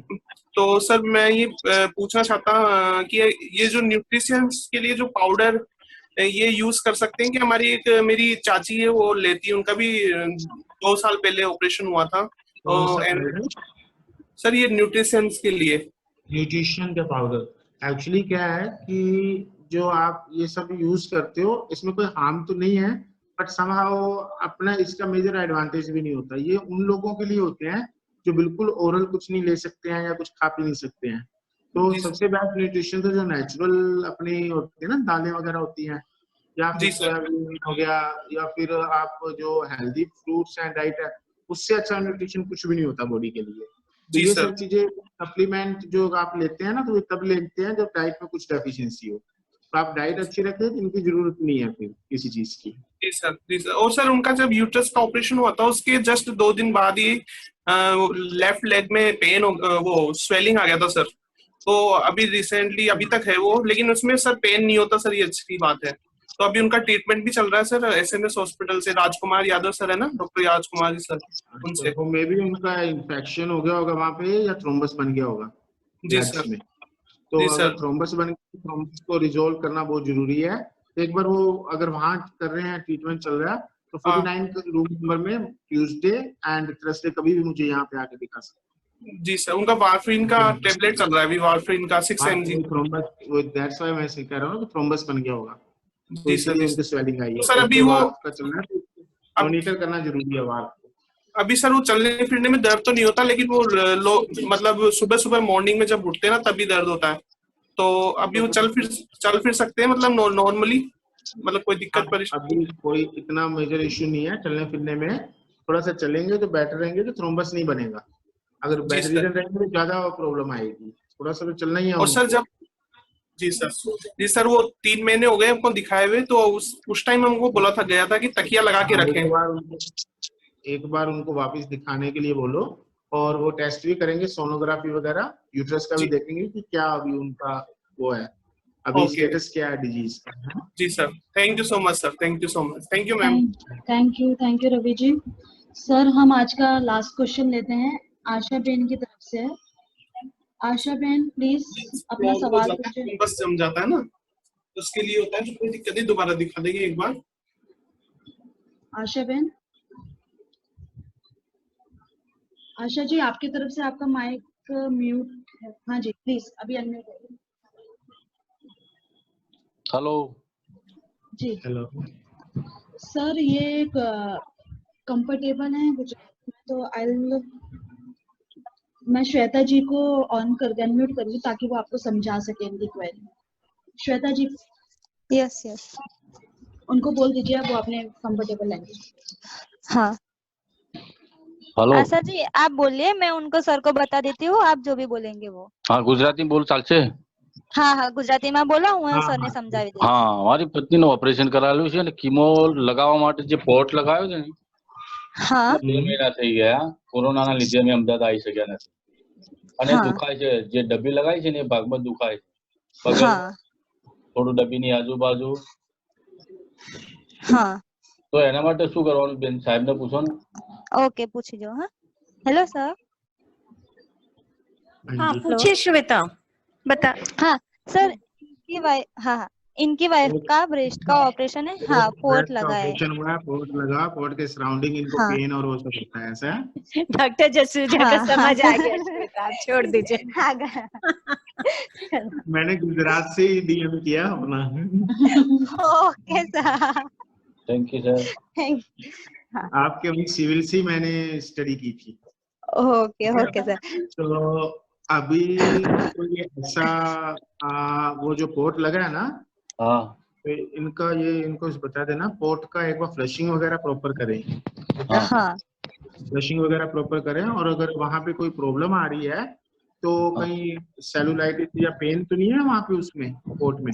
ना पोर्ट में नहीं, आजू बाजू पेन है, तो वो उसकी स्ट्रेचिंग होती है उस कारण से। तो थोड़ा सा आप उसको रिलैक्स, जो सॉफ्ट रखिए स्किन को, अगर ड्राई होगी, स्ट्रेचिंग होगी, तो फिर वो पेन स्ट्रेच होगा। तो आप वहाँ पे तेल वगैरह की थोड़ी सी मालिश कर सकते हैं, तो उससे क्या स्किन सॉफ्ट हो जाएगी, तो फिर वो पेन और वो सब प्रॉब्लम नहीं आएगी।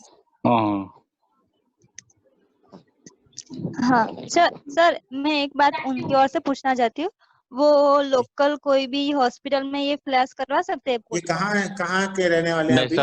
महसाणा। महसाना के है ये तो। महसाना से तो पास में है ना अहमदाबाद। महसाना से तो 30-40 किलोमीटर कितना है? 70 किलोमीटर सर। 70 किलोमीटर भाई, क्या महसाना और अहमदाबाद तो पास में। लेकिन ये कोरोना की वजह से नहीं आ पाए सर। कोई बात नहीं, अभी आराम से आप जब थोड़ा सा फ्री हो जाए, लॉकडाउन खुल जाए तो आप दिखा देना एक बार वहाँ सिविल में। हाँ ठीक है। और प्राइवेट वो दवाखाने जाइए कि साहब चलो साफ करा माटे डबी। गवर्नमेंट का जो अपना है ना वो अच्छा है, वहाँ पे आप दिखा देना, बहुत अच्छा है वो इंस्टीट्यूट है। हाँ GCRI इंस्टीट्यूट है, गुजरात कैंसर रिसर्च इंस्टीट्यूट। हाँ तो आप उसमें दिखा दीजिएगा तो वो अच्छा है, उसमें सिविल में ही है वो। हाँ क्या तो ऑपरेशन करी तू सर अहमदाबाद में। हाँ तो बस एक बार उनको 2 महीना થઈ ગયા साफ कराया सर। हाँ अच्छा, रिपोर्ट किसने डाला था, कौन से डॉक्टर साहब ने? और शिवम सर, अशोक सर ऐसे थे, ऑपरेशन किया तो था आप तब। एक बार उनको जरूर फिजिकली देख लेंगे, पोर्ट का पोजीशन वगैरह सब ठीक है, एक बार उनको दिखा देना। ओके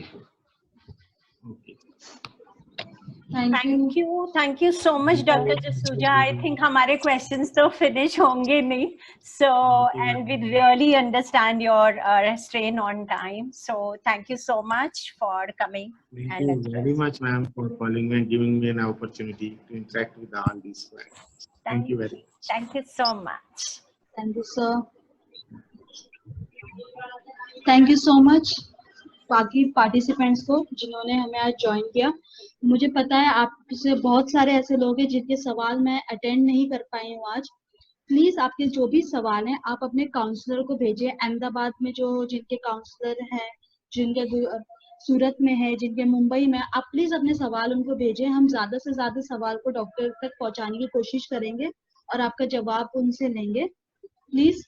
और हमारे आगे वाले सेशंस आप ऐसे ही बने रहें, बहुत कुछ आगे सीखने के लिए है, समझने के लिए है। अगर आप कंटिन्यू करते रहेंगे इसी तरीके से सेशन को, तभी आप लोग इसका फायदा ले पाएंगे। और प्लीज प्रैक्टिस की बहुत ज्यादा जरूरत है। बिना प्रैक्टिस के कोई भी चीजें प्रॉब्लम सॉल्व नहीं होती, तो प्लीज प्रैक्टिस करिए।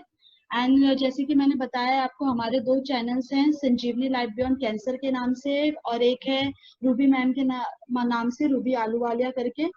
उस चैनल्स पे बहुत सारी चीजें हैं, कंटेंट अवेलेबल है जो आपको रेफर करने में अच्छा रहेगा। आपको बहुत सारे क्वेश्चंस का आंसर मिलेगा उस चीजों को देख के, तो प्लीज जाइए हमारे चैनल को देखिए। और एक बार मैं फिर कहना चाहती हूँ, आपके सवाल, जितने सवाल हम आज नहीं ले पाए डॉक्टर से, वो प्लीज अपने काउंसलर को अपने सवाल भेज दें। हम डॉक्टर को फॉरवर्ड करेंगे और आपके सवाल का जवाब लेने की ज्यादा से ज्यादा कोशिश करेंगे। कल हम फिर मिलेंगे 11:15 पे आप सबके लिए, आप सबके साथ बहुत कुछ आपसे सीखने के लिए और बहुत कुछ आपको सिखाने के लिए। तब तक के लिए हंसते रहिए, मुस्कुराते रहिए, अपने आसपास खुशी बनाए रखिए। आप हैं तो हम हैं, आप नहीं तो हम नहीं। और मैं सारे काउंसलर को थैंक्स कहना चाहूंगी जिन्होंने हमें इस इनिशिएटिव में सपोर्ट किया, जिन्होंने आपसे प्यारे प्यारे लोगों से मिलाया। Thank you Ruby ma'am, thank you Anil sir for guiding अस। कल हम फिर मिलेंगे, तब तक के लिए अपना ख्याल रखें। बाय।